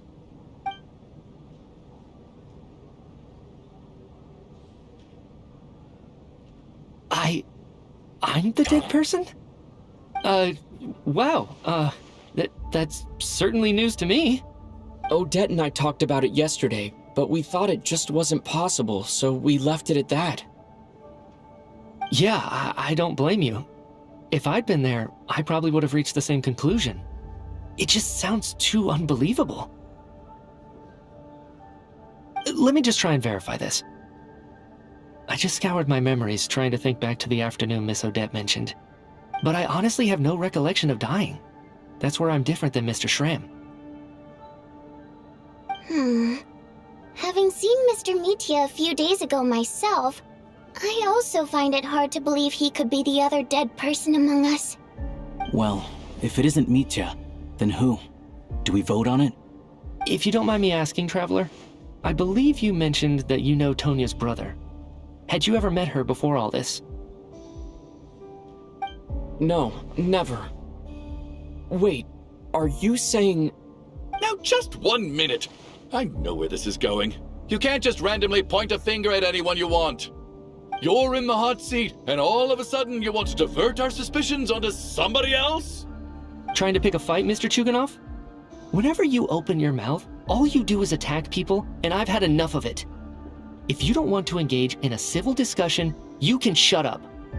You little brat! Did Mitya ask about Tonya because he suspects her? I suppose I only identified her by age, and nothing else. Could that mean... I'm just saying, you're going around casting suspicion on people for no reason. How could Tonya be dead? I can vouch for her, if nothing else. I've seen her before. She's the sister of that Harbinger, isn't she? The one called Child. Oh, really? You're telling the truth? Since being here, I don't think I ever mentioned she was Child's sister specifically.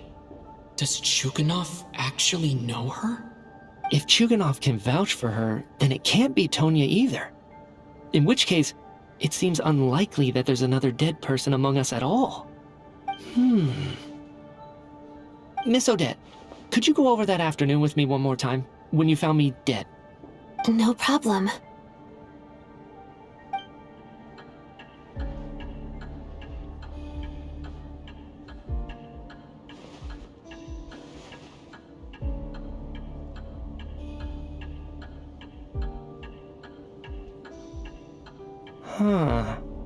No matter how hard I try, I just can't remember anything about dying. But I do remember something else. Miss Vojanitsa, during our last meal together, I told you how some of the researchers were suffering from temporary memory loss. Do you remember that? Oh, yeah. You said it was hindering the progress of your experiments. You thought they were just under too much stress or something. Right. And even though I don't remember dying that day, I'm pretty sure I experienced something like amnesia. Some of my memories from that afternoon are missing. Are you suggesting you're missing the memory of your... Of course. How am I only just realizing this? Humans aren't necessarily aware of their own death. You mean being silently assassinated, or dying in your sleep? Situations like that? The researcher's amnesia. Suddenly it all makes sense. I must thank you, Odette. I think your perspective just helped me reach a breakthrough on a series of issues that have been troubling me for quite some time. All right. It's decided then. I'll be the one to leave today. Oh, leave? Hey, wait a minute. Aren't you rushing into this? What if you're wrong? You'll pay with your life. Come on, kid. Aren't you gonna fight for your life? This seems like a rash decision. I have other reasons beyond what's been discussed. In fact, thinking back, I remember during Miss Odette's performance, while I was sitting in the audience stalls, a brilliant new idea for my research popped into my mind. But then, my train of thought suddenly cut off. I can't remember it now at all, and I didn't take any notes. I guess that must be another instance of temporary amnesia. No. Hold on. I see where you're going with this. You're suggesting that each instance of temporary amnesia is a death, right? There's a glaringly obvious flaw in that idea, no? How can one person die so many times? I believe Miss Odette's account. During the period where my memory is blank, I must have been either dead or in a similar state. All it would take is for the same thing to happen in the theater, and I would come under the effect of the ley lines in this vicinity. This increases the likelihood of me being the deceased, does it not? But... There's no evidence to suggest that anyone other than me is a candidate for the deceased. So allow me, as a scientist, to treat this as an experiment. Please relax, everyone. I don't think things are as bad as they may seem. If I really am the deceased, then to leave the theater will be a relief for me. If, on the other hand, I'm still alive right now, well, apparently you've all witnessed my resurrection recently anyway. Who's to say I won't return from the dead again this time? Mitya's right. This is the only thing we can try right now. I think he's deliberately downplaying the gravity of the situation, though. He probably doesn't want to burden everyone. What is a scientist if not someone who gambles on experiment after experiment in an attempt to obtain the truth? With this snowstorm, the ley line phenomenon, ghosts of the dead, and my amnesia, We've been paralyzed by not knowing and powerless to do anything about it. It's a terrible feeling. But if I do get resurrected, you can be sure that I'll come back with the truth of all this. Just you wait.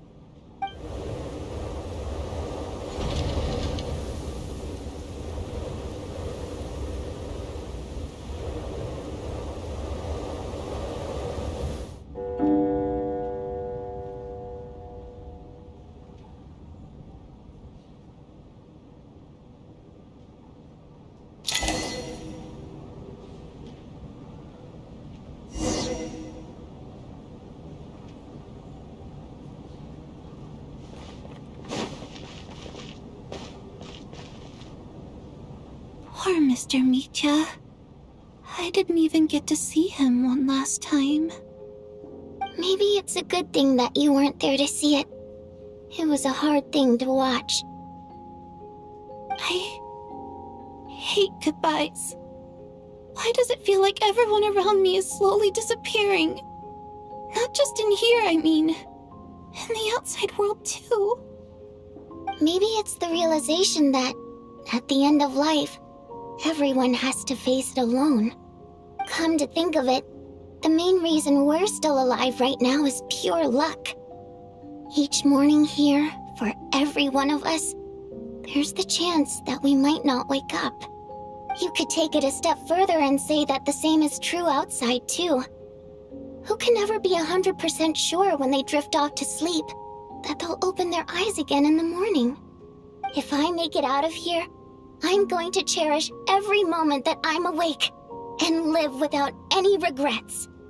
Without regrets. I feel like a strange sense of anxiety has been quietly growing inside me over the last 2 days. Are you okay? You look really glum. If something's bugging you, let's talk about it. There's only a few of us left here now. After everything we've been through, what's the point in keeping things bottled up? I have a travel companion named Paimon. Alosha and Odette have met her before. She's been feeling unwell recently. You're worried about her, aren't you? That makes sense. We've been trapped in here for days. To be honest, I used to feel like I was just a spectator in this world, watching everything that happens from the sidelines. Maybe it's because I'm a descender. A descender? But with Paimon by my side, over time, I slowly felt my connection to this world growing stronger. She loves eating, sleeping, and having fun, but she's also a great guide. It's her authenticity that makes this whole world feel more real for me. Over the last few days that we've been apart, I've often caught myself wondering, what would Paimon say if she were here right now?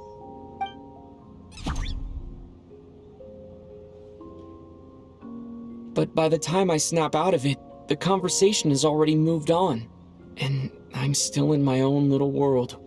I'm trying to overcome this sense of detachment, but I really miss Paimon.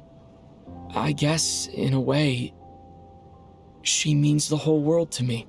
I bet she misses you when you're not there as well. Maybe you're her entire world too. I don't know if this will make you feel any better, but back when the water imps left Snezhnograd in droves, I also felt like the whole world was suddenly empty. I could be surrounded by people all smiling and having fun, and still feel completely separate from it. So, I totally understand how you feel. Later on, I started to think, maybe accepting the fact that our loved ones won't always be with us is something that takes a lifetime. All we can do is cherish their companionship from moment to moment. So, once we get out of here, you better hurry back to our side as fast as you can. You can't let your story end in regret. That's the trope I hate the most. Thank you. That's exactly what I needed to hear. But Vodyanitsa, if you hate goodbyes too, why didn't you leave with your people? That's just the choice I made. I used to regret it, but I don't anymore. Like I said before, singing is a water imp's primary mode of expression. It's how we convey our emotions. Our songs have echoed through this theater for hundreds of years, each one a story pieced together through moments of joy and sorrow. But does a story exist without someone to read it?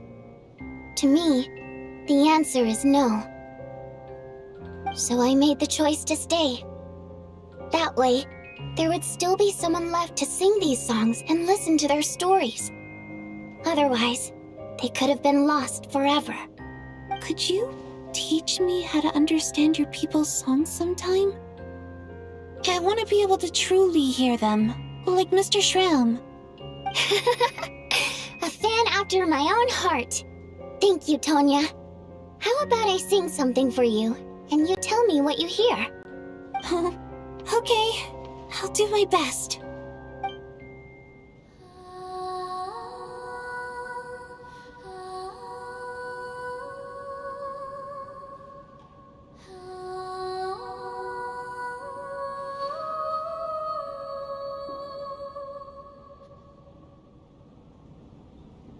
I've never heard that one before.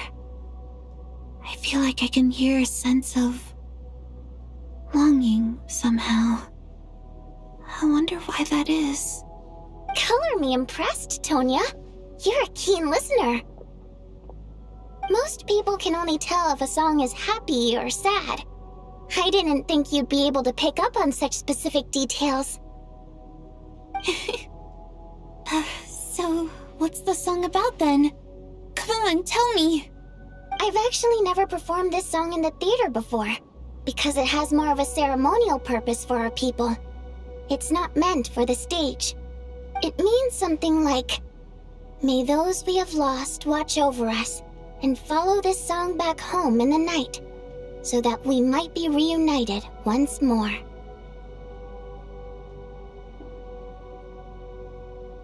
No wonder I could hear that sense of longing. You sing it for loved ones who have passed away. I hope it reaches them. It's getting late, Tonya, and you're not well. We should all turn in early.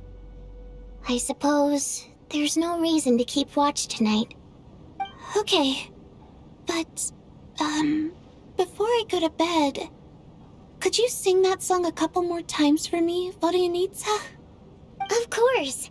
Anything for my #1 fan.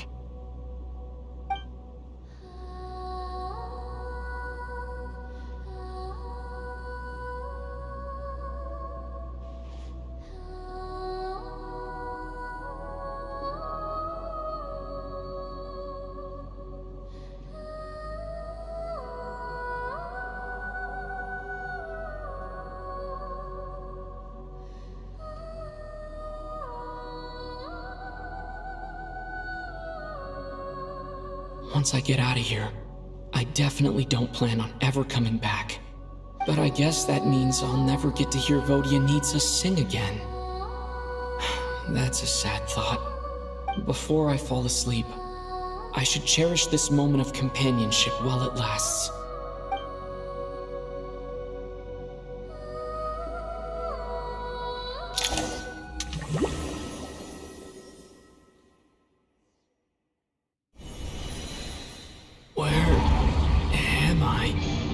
It's so dark in here, and I feel kind of dizzy. Am I alone?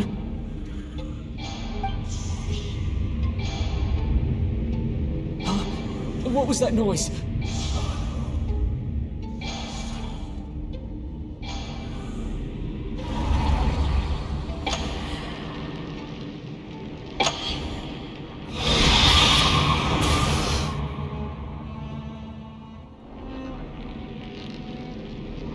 Return, O spirits.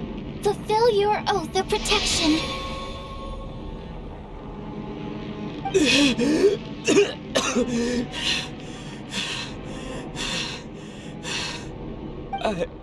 I'm alive? What just happened? No time for questions. Quick, over here. Turn on the switch. We need to bring back the light.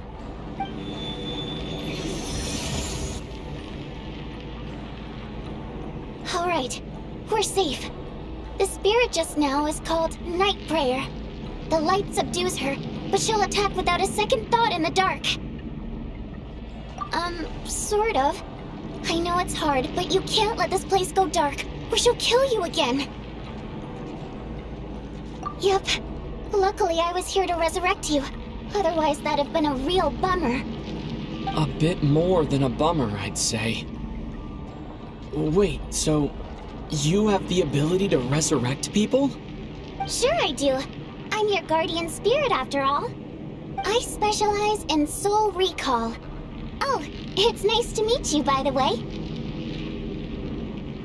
Thanks. It's nice to meet you too. Alright, there's no time to waste. The black mist is already catching up. We need to avoid it and Night Prayer at all costs. Come on, let's go. We need to reach the next switch before the place gets too dark. If we bring the light back, Night Prayer won't be able to get to us.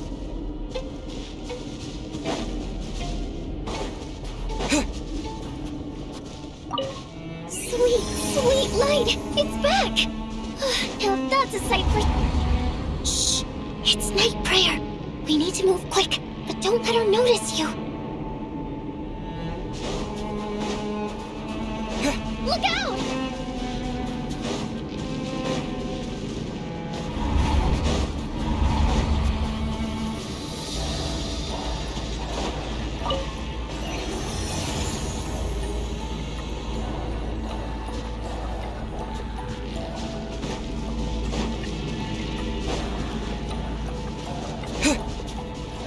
Which is over there.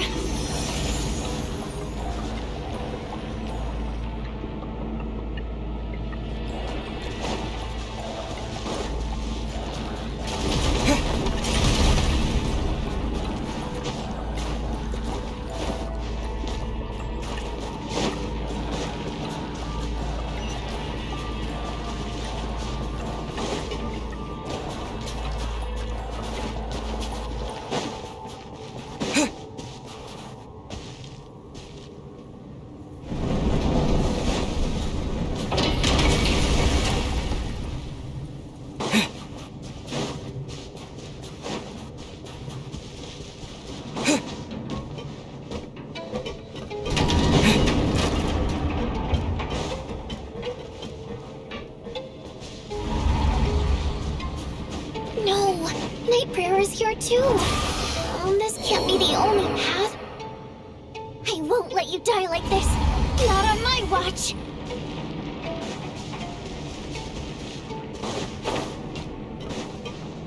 The switch is just up ahead.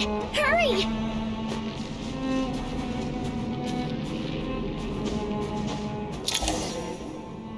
It's too dark. We're not gonna make it. Come on, faster!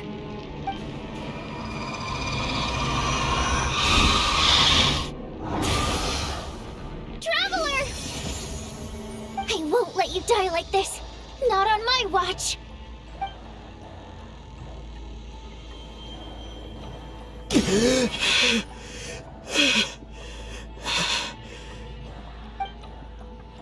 Even though it's not permanent, dying is definitely not a pleasant experience. Great. You're back. Yeah, thanks to you. Time for you to get out of here. Quick. What about you? You're not coming with me? I can't. I've already been used up. A guardian spirit's skills are finite. I can only resurrect someone so many times. I might not look any different, but my essence has been exhausted. Now, I will slowly start to fade away. I can go no further. The black mist is where I belong. It's okay. Why didn't you tell me sooner? Because it wouldn't have changed anything. That knowledge would have just burdened you. And a guardian spirit's role is to protect. But... Go. Now, before it's too late. I already hear Night Prayer approaching.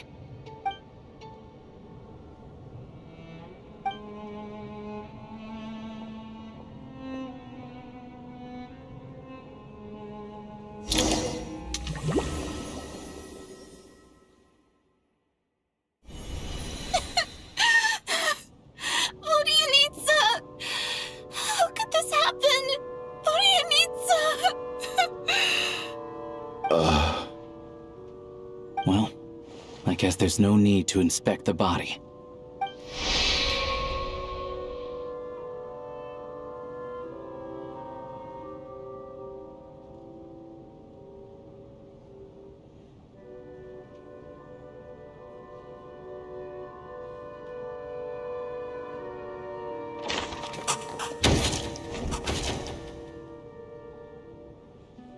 This wasn't supposed to happen.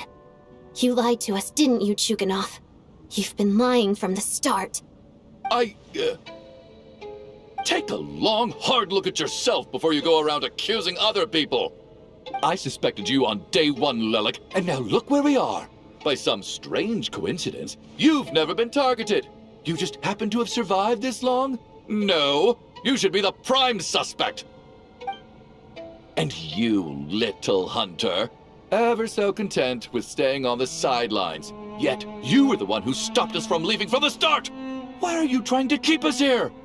Now you're just lashing out indiscriminately. That's either a sign of anxiety or a guilty conscience. Where was all this passion and bravado before? Decided to fight until the bitter end. Is that it? Is that a threat? Fine, bring it on. You think I'm afraid to die after all this? You want to kill me? Go ahead. I'd like to see you try. After all the trauma of the past few days, everyone's been pushed to the breaking point. Valeria and Mitya aren't here anymore. Someone else needs to step up and take charge. But first, I need to think this through. Considering everyone left, who's the most likely candidate for the deceased?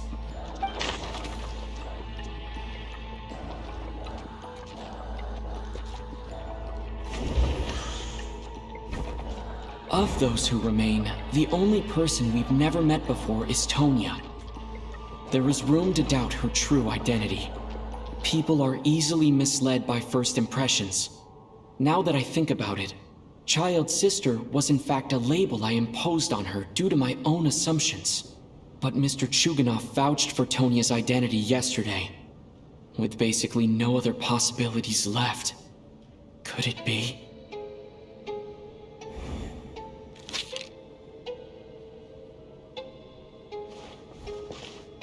Tonya, how's Tusser been lately? Tusser? Your brother Ajax must have mentioned me in his letters home, right? Did he say anything about a blonde traveler?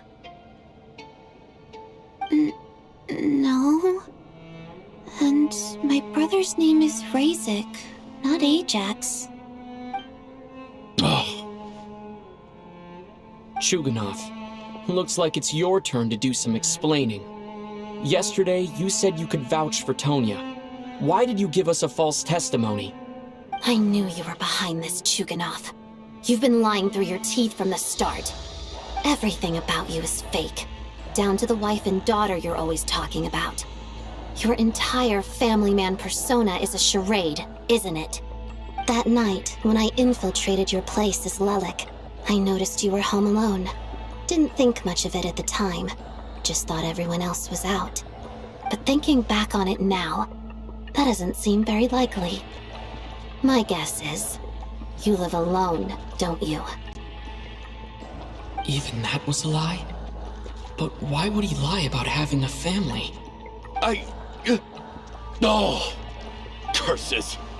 Oh, why is there no end to this blasted snowstorm? If it would just stop! If it would just stop. I think I remember now. I know how I ended up here. It feels like a distant memory. But at the same time, it's just like it was yesterday.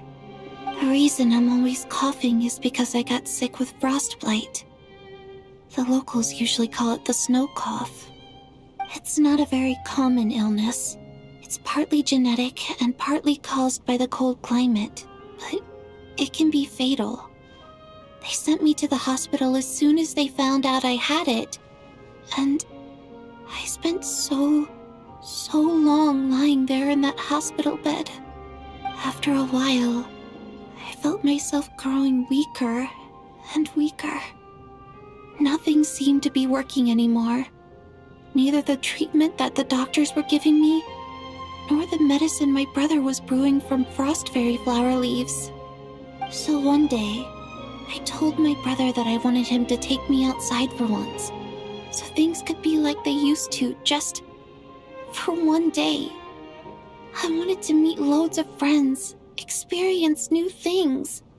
He agreed. He snuck me out of the hospital, and we escaped. We got to the theater, bought tickets, and went inside. Oh, it was all so exciting. I remember the show very clearly. It was amazing. But I found myself getting sleepier and sleepier. Oh, Tonya. When I woke up, I couldn't find my brother anywhere, so I guessed he'd already left. But there's no way he'd leave me behind. So I decided to stay here and wait for him. At the time, I figured he'd probably gone to brew some more medicine for me. I was planning to chew him out for abandoning me when he got back. Tonya, it sounds like by then you'd already... Yeah, I know. I understand now. Dead, aren't I? His cough and the feeling weak. It's probably just my body's memory. After all of that, it turns out I can't blame my brother after all. I was the one who abandoned him. I'm sorry, everyone. I realized this much too late. It seems like death skewed my perception. And now I've dragged you all into this mess. Your name probably isn't even Tonya, is it? Didn't that ever strike you as odd over the last few days? Well, when I was little, my brother and I read a storybook, and Tonya is the name of one of the characters. When we escaped from the hospital, our family and the hospital security were looking everywhere for us. So when you first approached me and said my brother had sent you, and called me Tonya, I thought he must have chosen a fake name that only the two of us would know. Because he was afraid of getting caught. No. It seems like that was just wishful thinking. At least your memory of death isn't painful. That is a small comfort. Now it's your turn, Chuganov. Talk to us.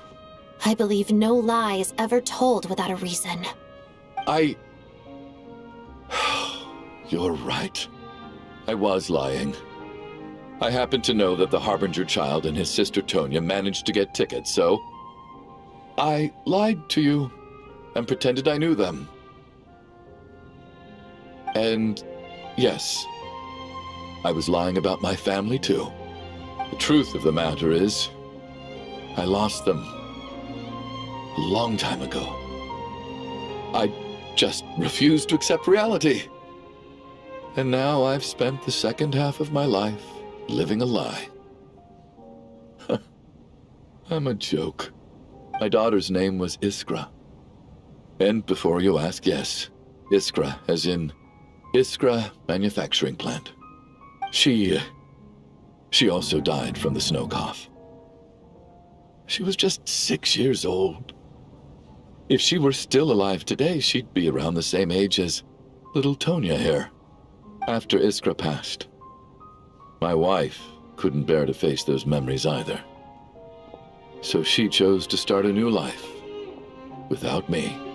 One day when I came home from work and saw the empty room, I felt like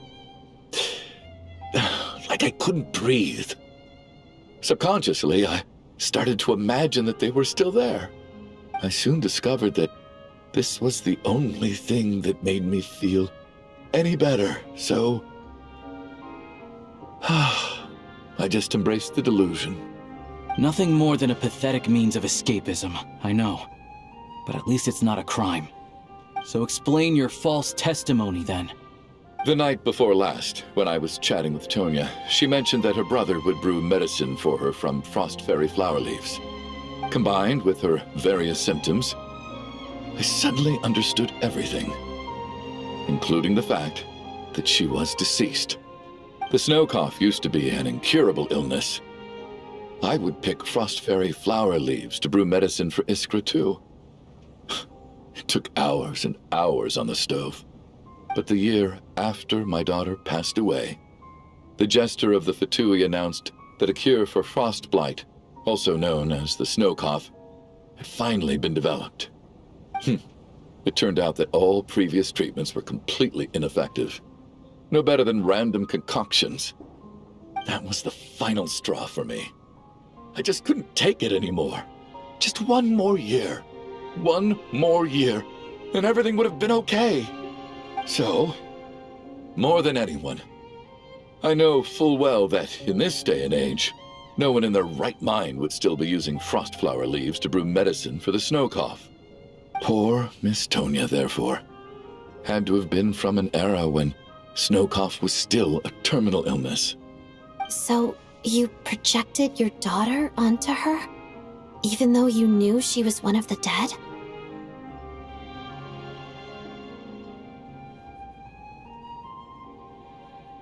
That doesn't make any sense. You knew she was already dead. What did you hope to achieve by protecting her?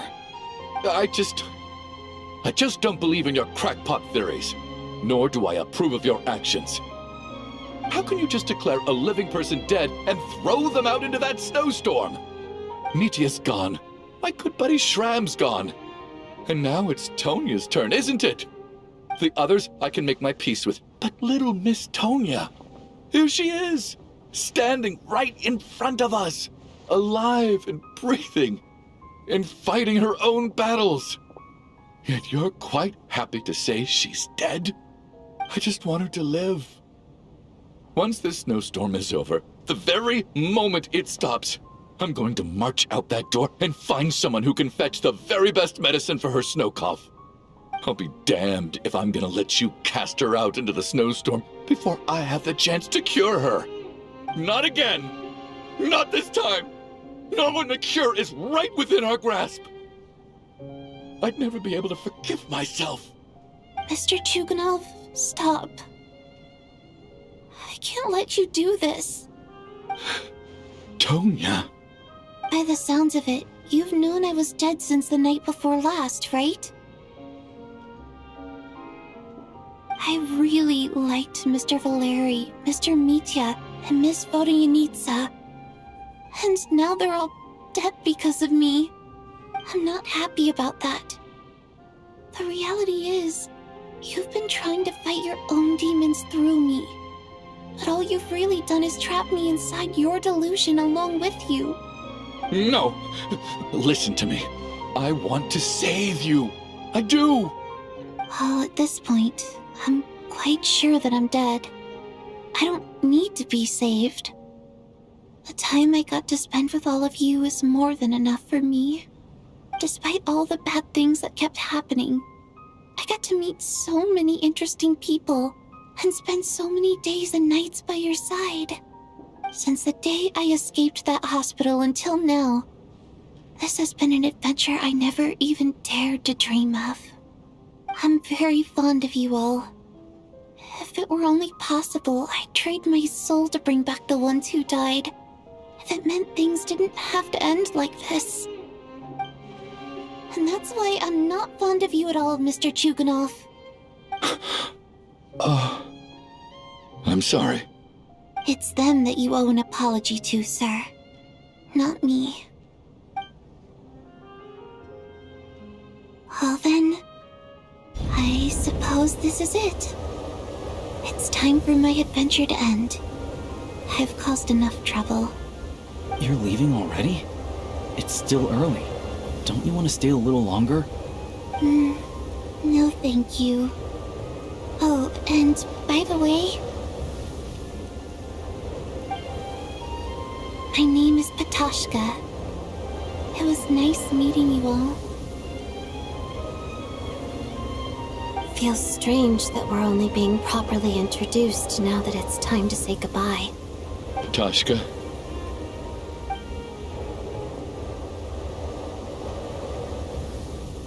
What are you doing, Chuganov? Are you crazy? Let me leave. I can't keep lying to myself anymore. In your dreams. Don't think you're getting off that easy when you had a hand in the deaths of so many people. The Fatui have honed quite an array of enhanced interrogation techniques since they were founded. Once we're out of here, Lelik will personally give you a taste of every last one.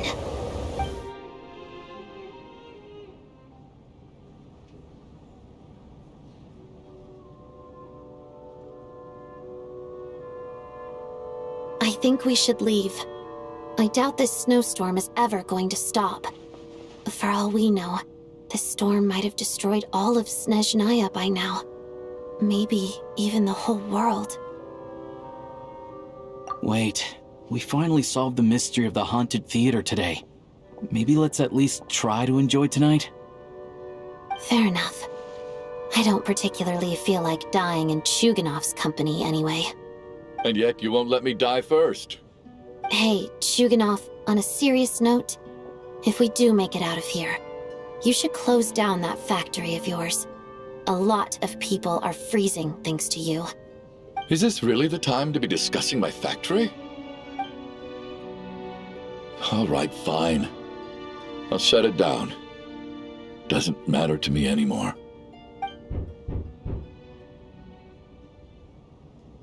Am I hearing things? Or was that a knock at the door?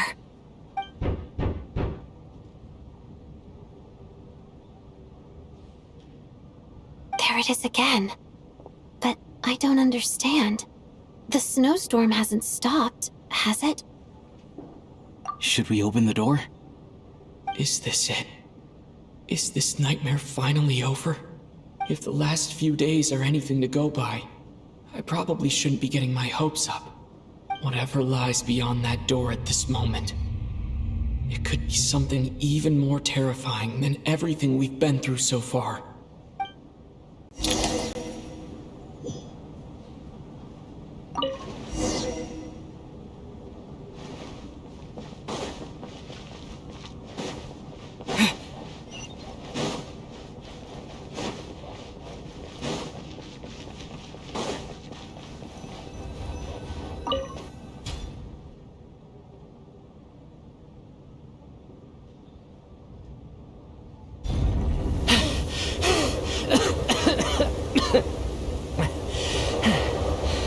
Hey everyone, I'm back.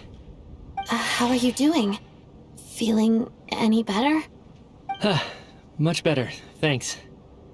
Whew, it is so good to have you guys here. I was a little worried that the theater would be empty by the time I got back. Let me see. Tonya and Vodyanitsa are missing, which means Vodyanitsa died last night. And then you discovered that Tonya was the other dead person. Am I right?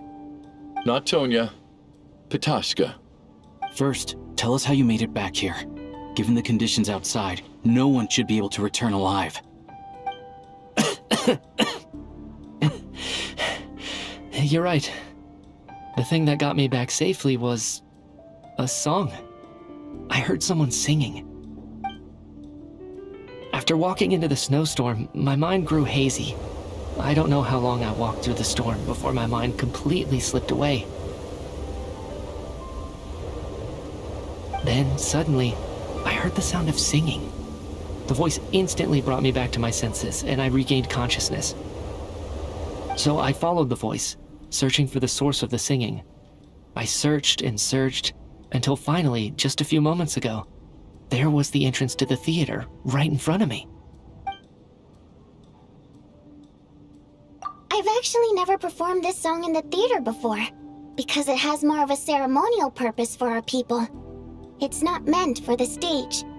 It means something like, "May those we have lost watch over us, and follow this song back home in the night, so that we might be reunited once more." That must have been Vodyanitsa's Requiem. Who knew it actually worked? That song is meant to guide the souls of the dead. Mitya, that must mean that you... Huh. No kidding. Seemed like I guessed right then. This is what I've been so desperate to tell you about. When I first stepped out of the theater, I was still quite lucid. My memory of it is still pretty intact. I remember the outside world being completely different than what I'd expected. It was like this was a world where only the snowstorm existed. There wasn't a trace of any humans or buildings ever having been there. I don't know how else to describe it, except to say that it just didn't seem like the real world. And as for the Requiem, if I was guided here by Vodyanitsa's song, it can only mean that I must already be dead. And this is my soul, not my body. But I didn't experience a clear moment of death while I was out there. Nor do I feel any different now than before I walked into the snowstorm.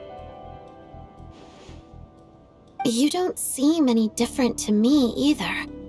In fact, this is something I've been wondering about for a while now. If souls aren't physical, shouldn't they lack tangible form? Both Shram and Patoshka were clearly deceased, and yet their souls didn't look or feel like ghosts at all. They were visible, tangible, no different than you or me. This raises a truly terrible thought. Is that really what Mitya is suggesting?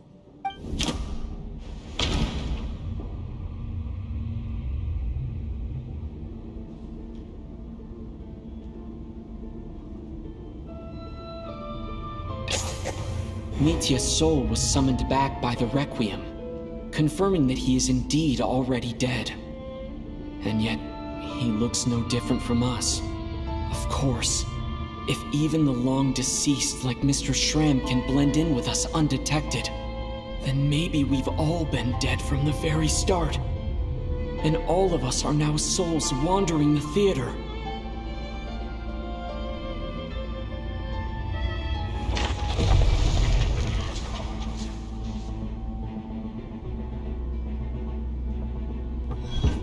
Yes. I think that this is probably the afterlife. What did you say?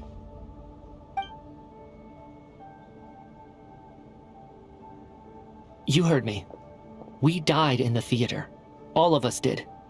But due to an obstruction in the theater's ley lines, our souls are trapped here, while an endless, infinite snowstorm rages outside. It's ironic, really. All that time, we were working so hard to figure out who the deceased among us were, when the truth was, we were all deceased. The only difference being some of us died more recently than others. Do you remember that note, "Death is near"? Seems like we misunderstood what it meant after all. Death was nearer than we wanted to think all along. The note simply meant that all of us were already dead. So all our attempts to survive, our search for the deceased, it was all for nothing? Hard to say. At the very least, we hoped 2 lost souls find clarity and go to where they belong. The presence of those 2 is probably what caused our souls to be drawn in by the ley lines. In which case, the deaths we've awoken to over the past few days were just souls returning to the ley lines for good.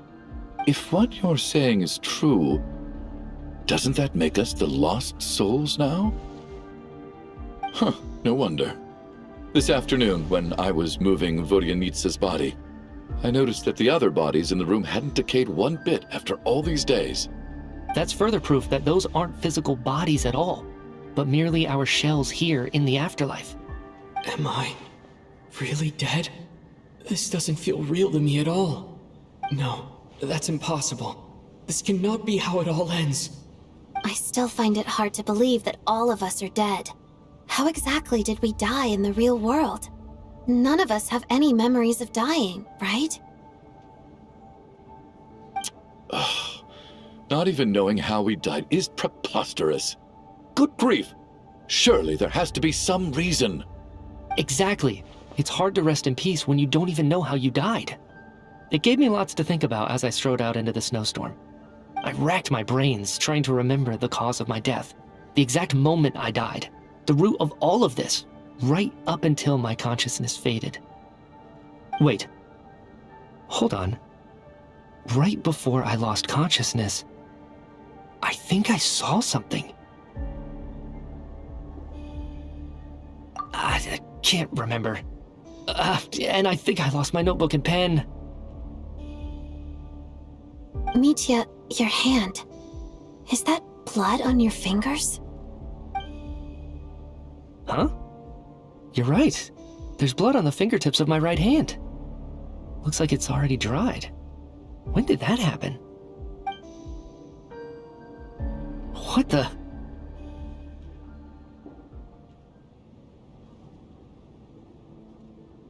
I guess this was what I saw. I must have desperately drawn it in my own blood right before losing consciousness. What's wrong? Do you recognize the symbol? It's Renova, the ruler of death. Alosha, do you still remember that Snezhnayan folktale you told me about? It was about the Grim Reaper. When someone's about to die, he appears as an incarnation of someone familiar to guide their soul into the afterlife. And as soon as you recognize his face, your life is over. I heard a similar tale when I was little. You think the Grim Reaper in this story refers to the ruler of death you mentioned? That's right. In which case, death is near could also mean that the Grim Reaper is here disguised in a familiar form. Death, the deceased, and the Grim Reaper? So it's a triple entendre. When I first saw this note, I thought it contradicted the investigation report. But now it seems like that was the whole intention. So the Grim Reaper deliberately misled us. Then, we started suspecting each other and searched for the deceased while they hid in plain sight. By that logic, the one person most likely to be the Grim Reaper incarnate is...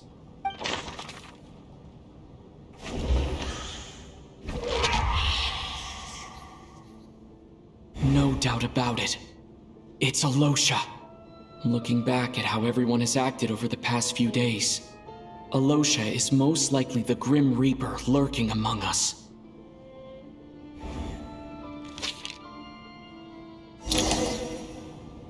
Is it you, Alosha? You were the first to discover the investigation report, and you had plenty of time to slip the note inside to mislead us. So? Surely you can't suspect me based on that alone. What if someone else found the investigation report first, slipped the note inside, and then put it back without telling anyone? There's no denying it. The note could easily have been slipped in much earlier than it was discovered. That's not all. I've also noticed that although on the surface, Valeri, Mitya, and sometimes I were the ones taking charge of the situation, looking back now, even though you didn't say much, you were always subtly guiding everyone from the sidelines. What do you mean? You were the one who emphasized how dangerous it was outside and insisted we all stay here. It was also you who suggested that we all sleep in the same place. And earlier today, you tried to convince Patashka to stay. I don't understand why, but it was out of character. So, you didn't understand my intentions, and now you're assuming the worst. Seems pretty unreasonable if you ask me. He still won't admit it. Fine. Let's see how he responds to the most damning evidence of all. The biggest question I have right now is, if the Grim Reaper is impersonating Alosha, then where's the real Alosha? When did they switch?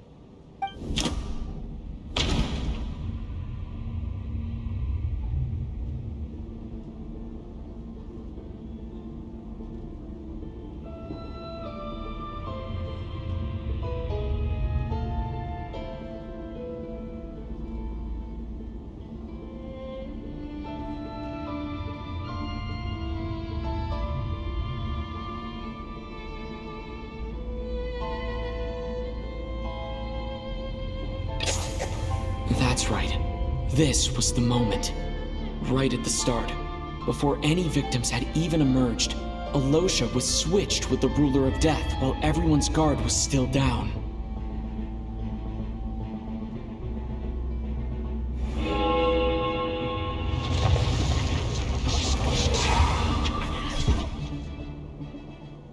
When all this began, right after the performance ended and the snowstorm began to pick up, no one suspected anything unusual. We just assumed we were snowed in. It wasn't until we discovered the bodies the morning after that we realized something out of the ordinary was going on. But it's clear now that the oddities actually started earlier than that. when Demoff walked into the snowstorm and never came back. Right. So Mr. Demov was the first victim, not Sobolova and Torgov. And if we pinpoint that moment as the beginning of this incident, then one thing becomes clear.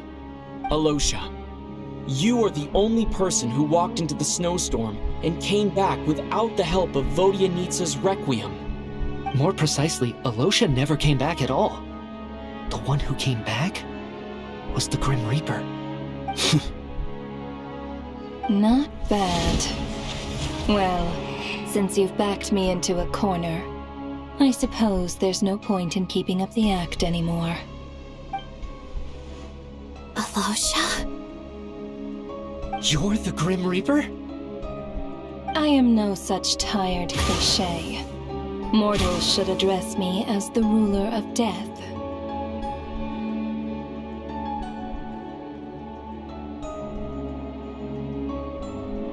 Before being wiped out for good, you identified the two deceased, and even sensed my presence. A commendable achievement. Far beyond what I expected. I heard you can ferry souls. Those deaths each night. Were they your doing? Your initial conclusion was correct. Due to the existence of the two deceased, the ley lines yearned to reclaim those long-lost souls. Every night they devoured an equal number of souls to fill the void. This required no intervention from me. Though, of course, ferrying souls is indeed my authority. Here, take a look.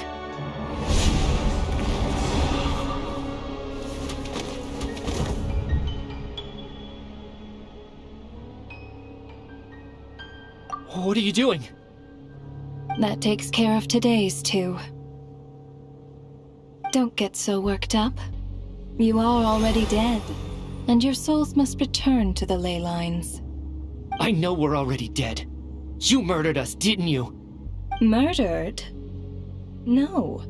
Murder is when mortals usurp my authority. Death is my jurisdiction. If I require someone to die, I need not resort to such laborious methods as murder.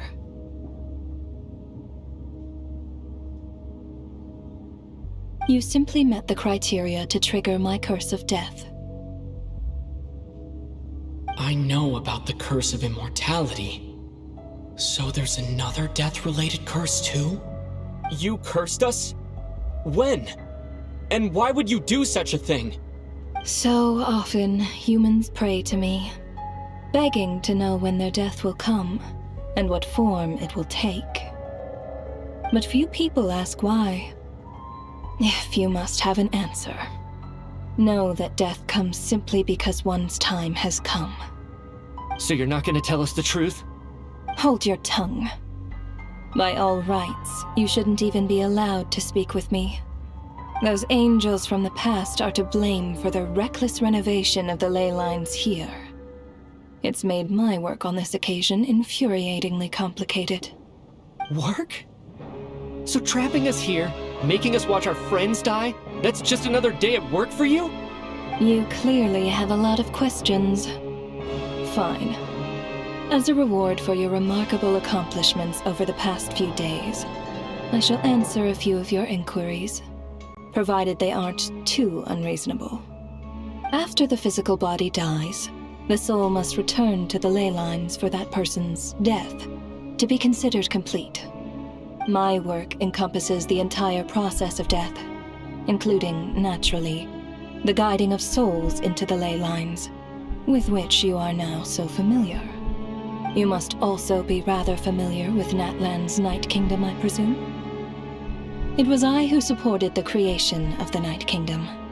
It provided a convenient means of guiding the souls of Natlan. Here, too, the ley lines connected to the theater underwent some modifications. The angels hoped to make them capable of accommodating the souls of some special creations.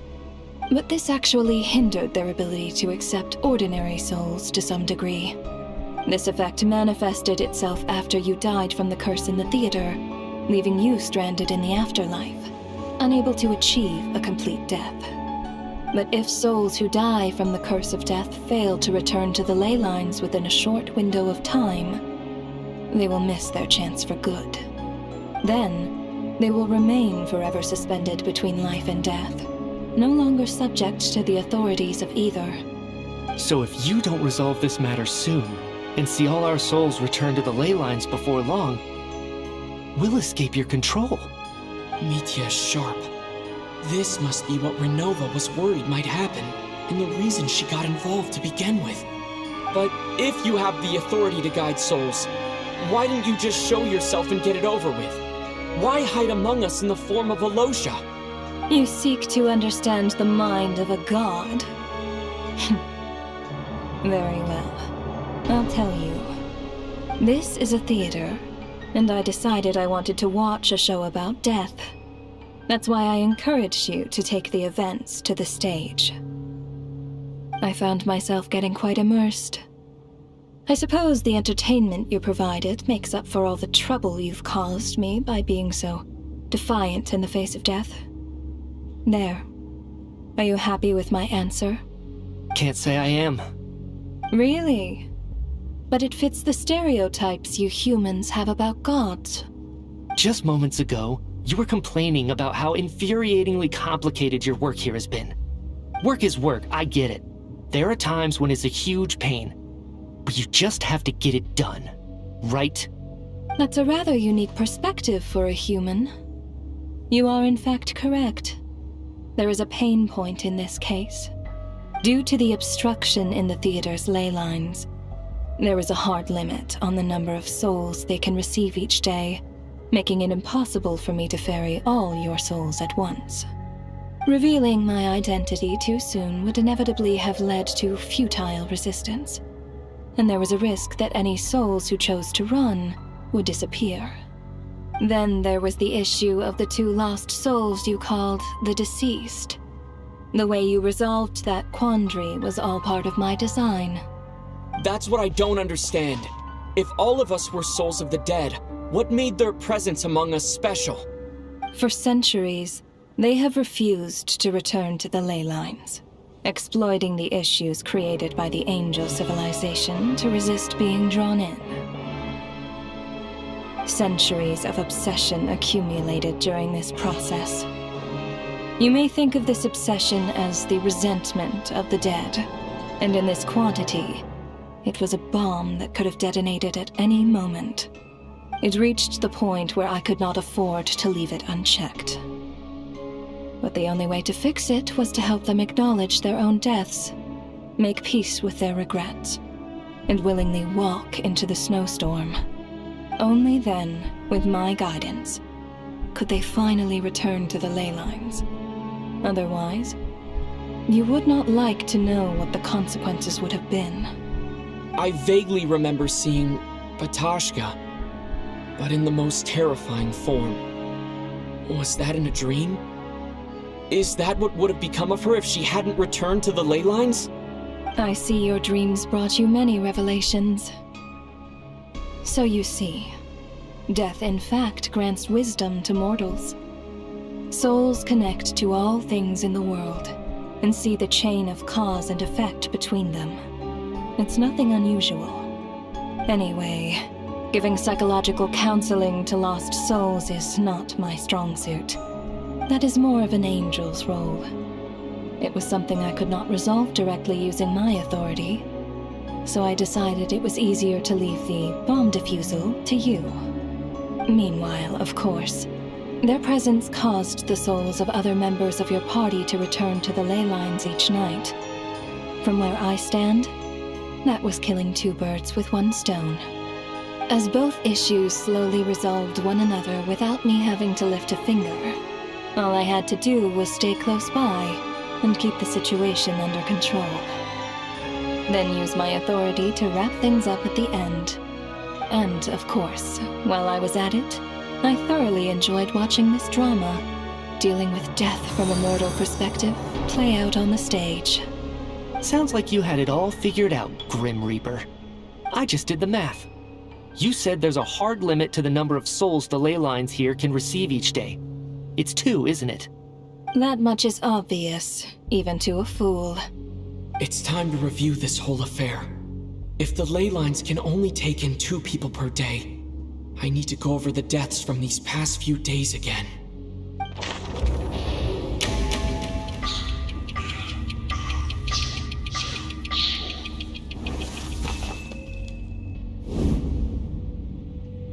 Looking back now, none of us had the faintest idea at the time. From the moment that staff member named Demoff walked into the snowstorm, the incident had already begun.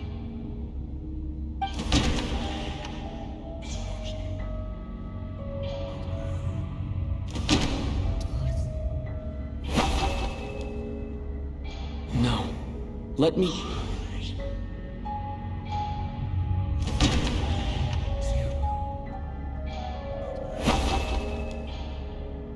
No, let me go over this again.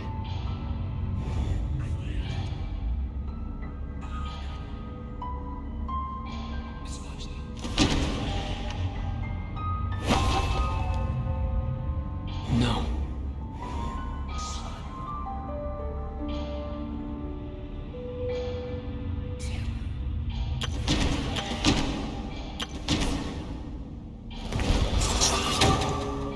Alosha was the second to walk into the snowstorm after Demoff to investigate. During this process, the ruler of death assumed his identity, making him one of the victims.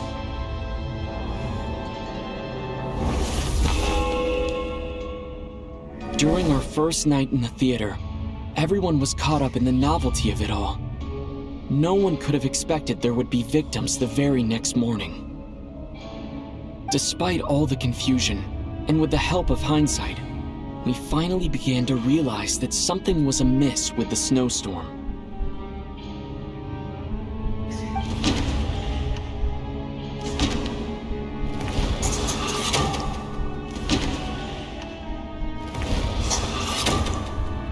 The ley lines devoured Torgov and Sobolova on the first night. At the time, we thought this might be a murder case connected to Lelik.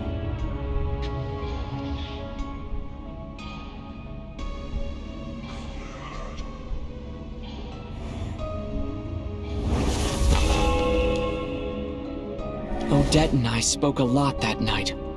3 people were on watch, but in the morning, we discovered that someone had fallen victim all the same.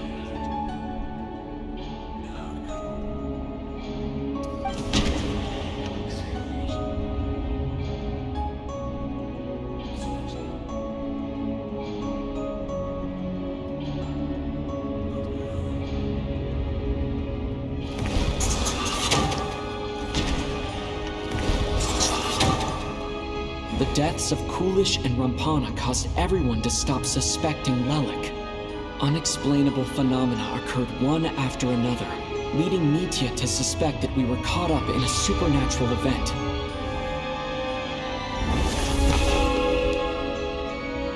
Later, we discovered that there seemed to be an extra person among us, and subsequently discovered the existence of the deceased.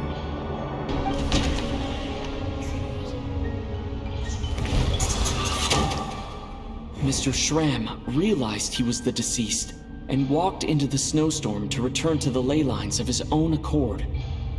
It turns out there really was a dead person among us.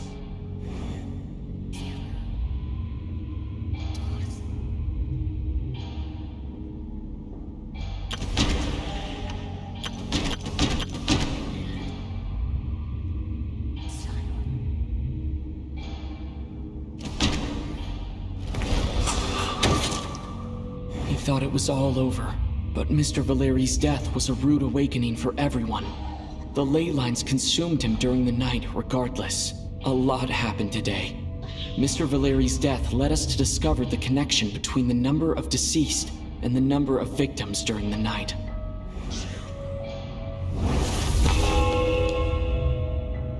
The fact that there was more than one deceased seemed to bring us back to square one.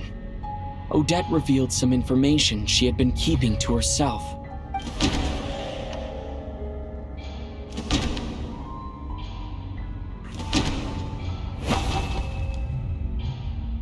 Although Mitya did indeed walk into the snowstorm that day, he returned from the ley lines with the help of Vodyanitsa's Requiem. The void in the ley lines hasn't been filled, so let's rule out Mitya for now.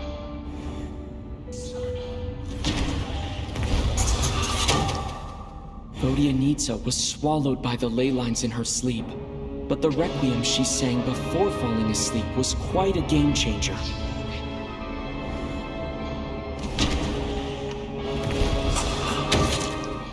As it happened, Ptashka filled the void left by Mitya's return from the ley lines by walking into the snowstorm this morning. The girl I thought was child sister Tonya turned out to be another of the theater's deceased.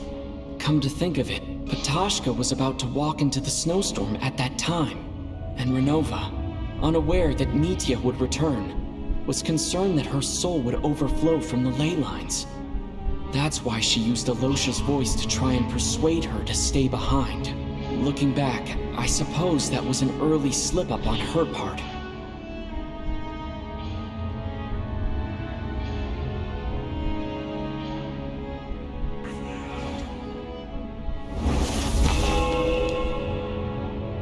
No one could have expected anyone who walked into the snowstorm to return. But just after nightfall, Mitya returned, bringing crucial information with him. Various truths began to surface, including that all of us were already dead, and that the ruler of death was here among us.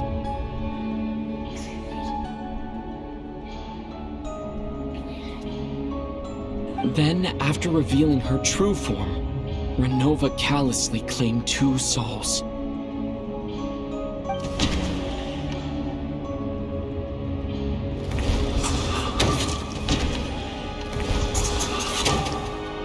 In fact, everyone was already dead by the time we took the photo.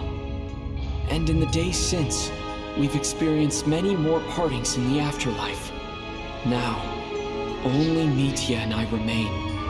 And the true culprit behind everything still stands before us. In Mitya's eyes, I see the same anger and frustration that I feel.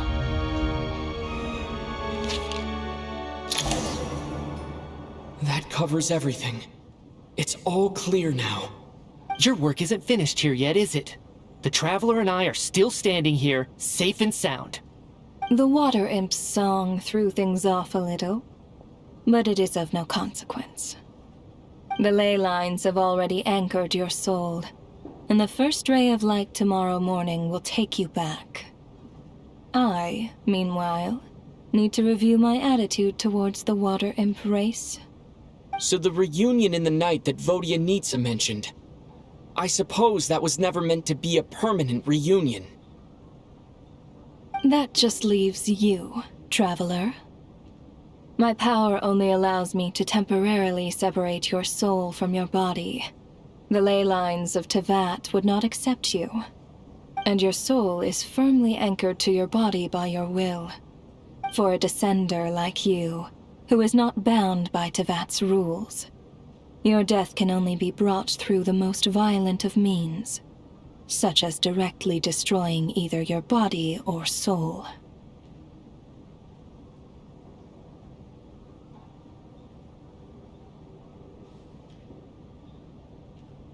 I have no interest in involving myself with Descenders. For now. Although, this may change if Asmodee remains missing, or you insist on interfering with our affairs. One last question then. All our struggles and sacrifices here, they were meaningless from the very beginning, weren't they? Death abides no reason.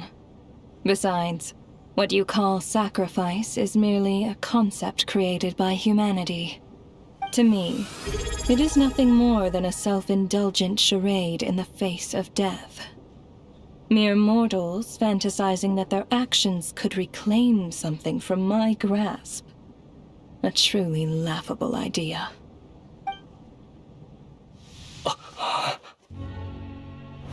Grim Reaper, you really know how to get on my nerves. I'm not here to ingratiate myself with you. I kill merely because your deaths are necessary. Oh, you've made that quite clear. But humans don't take well to being scorned. Not even by the gods.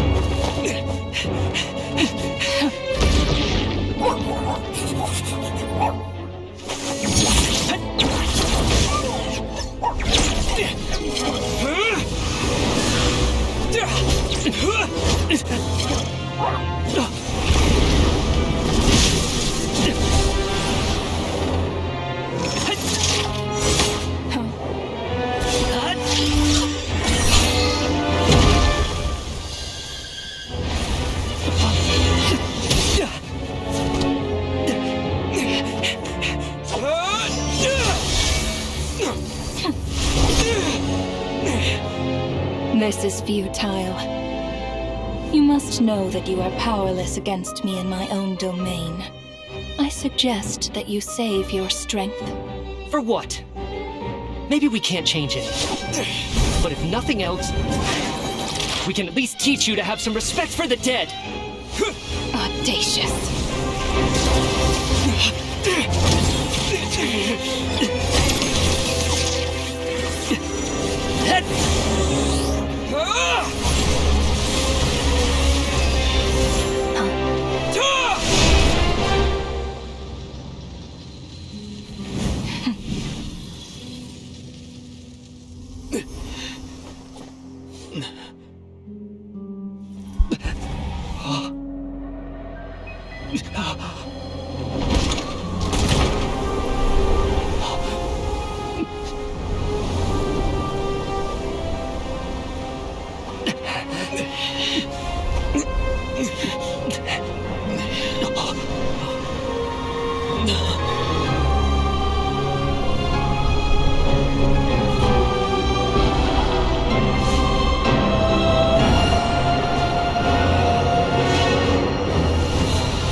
How are you holding up, Odette? What happened to me?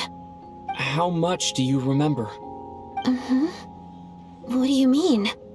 Is the performance over? I can't seem to recall what happened. Has Odette already forgotten?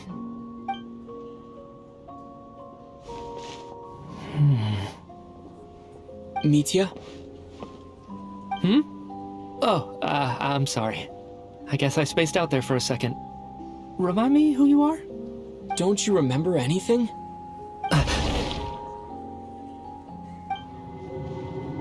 Yeah, I remember now, comrade. Looks like we guessed right. Just like me when Odette found me at the Armory Palace. For some reason, everyone killed by the Ruler of Death eventually came back to life. Just with one catch. They forgot what happened while they were dead. Odette and the others have already forgotten everything. Why were you able to remember this time? Could this be the reason? You said this is the Ruler of Death's symbol, right? I don't see anything there. You don't? Huh. Okay, I guess that makes sense. I carved this into my hand in the afterlife, so it's not visible in the physical world. Does that mean I carved this symbol into my soul? What an unsettling thought. Still, at least I get to remember what happened. I suppose it's a blessing in disguise. What about you, though? The Ruler of Death mentioned that you're a descender? Is that why you can remember? A full explanation would get complicated very quickly, but that's essentially it. Well then, now that it's all over, let's figure out what we've learned. The first thing I notice is that everything here is precisely as we left it, right before our deaths. This confirms that time passes differently in the afterlife than in the real world. They say that right before death, time slows down, and your whole life flashes before your eyes.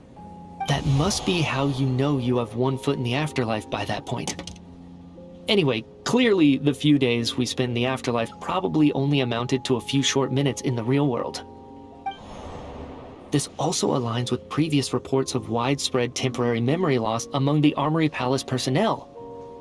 Now it seems likely that those were all brief deaths caused by the Grim Reaper's so-called curse of death. To those unaware of the truth, dying and coming back to life must feel similar to a short bout of catatonia.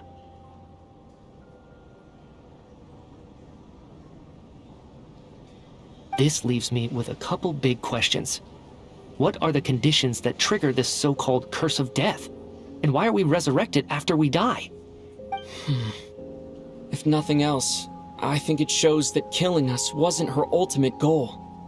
We still don't know her true reasons for subjecting us to death. Right. This time only got complicated because of the situation with the theater's ley lines. That's why she had to approach it differently. If the previous incidents of amnesia among the researchers are anything to go by, killing us is usually a pretty routine matter.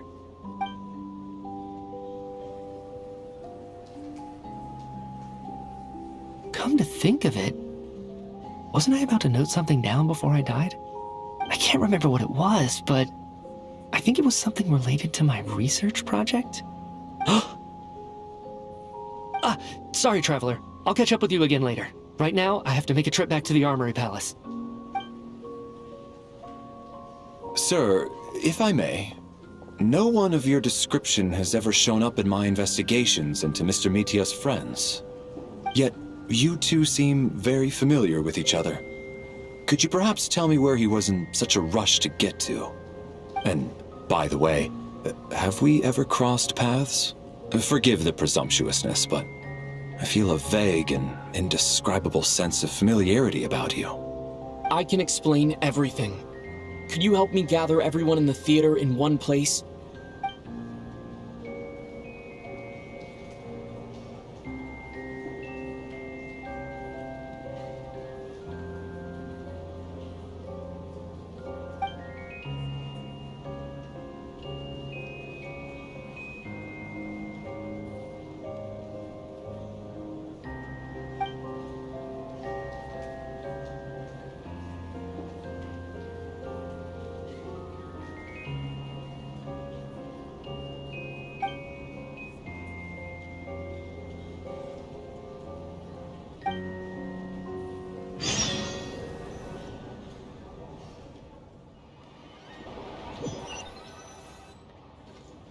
So, Chuganov really is going to shut down the factory.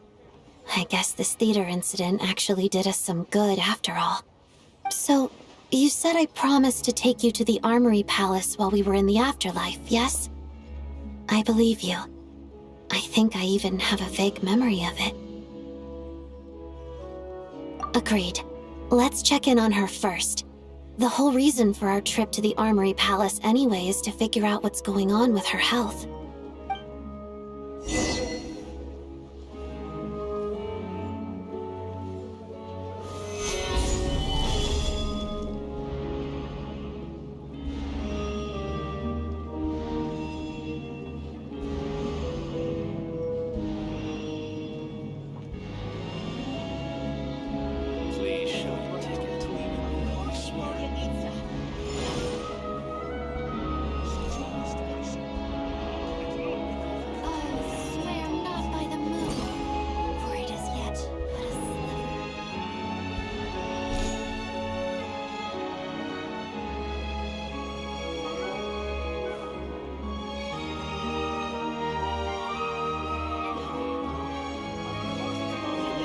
Every journey has its final day. Don't rush.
Auch die Musik ist so schön, I love it.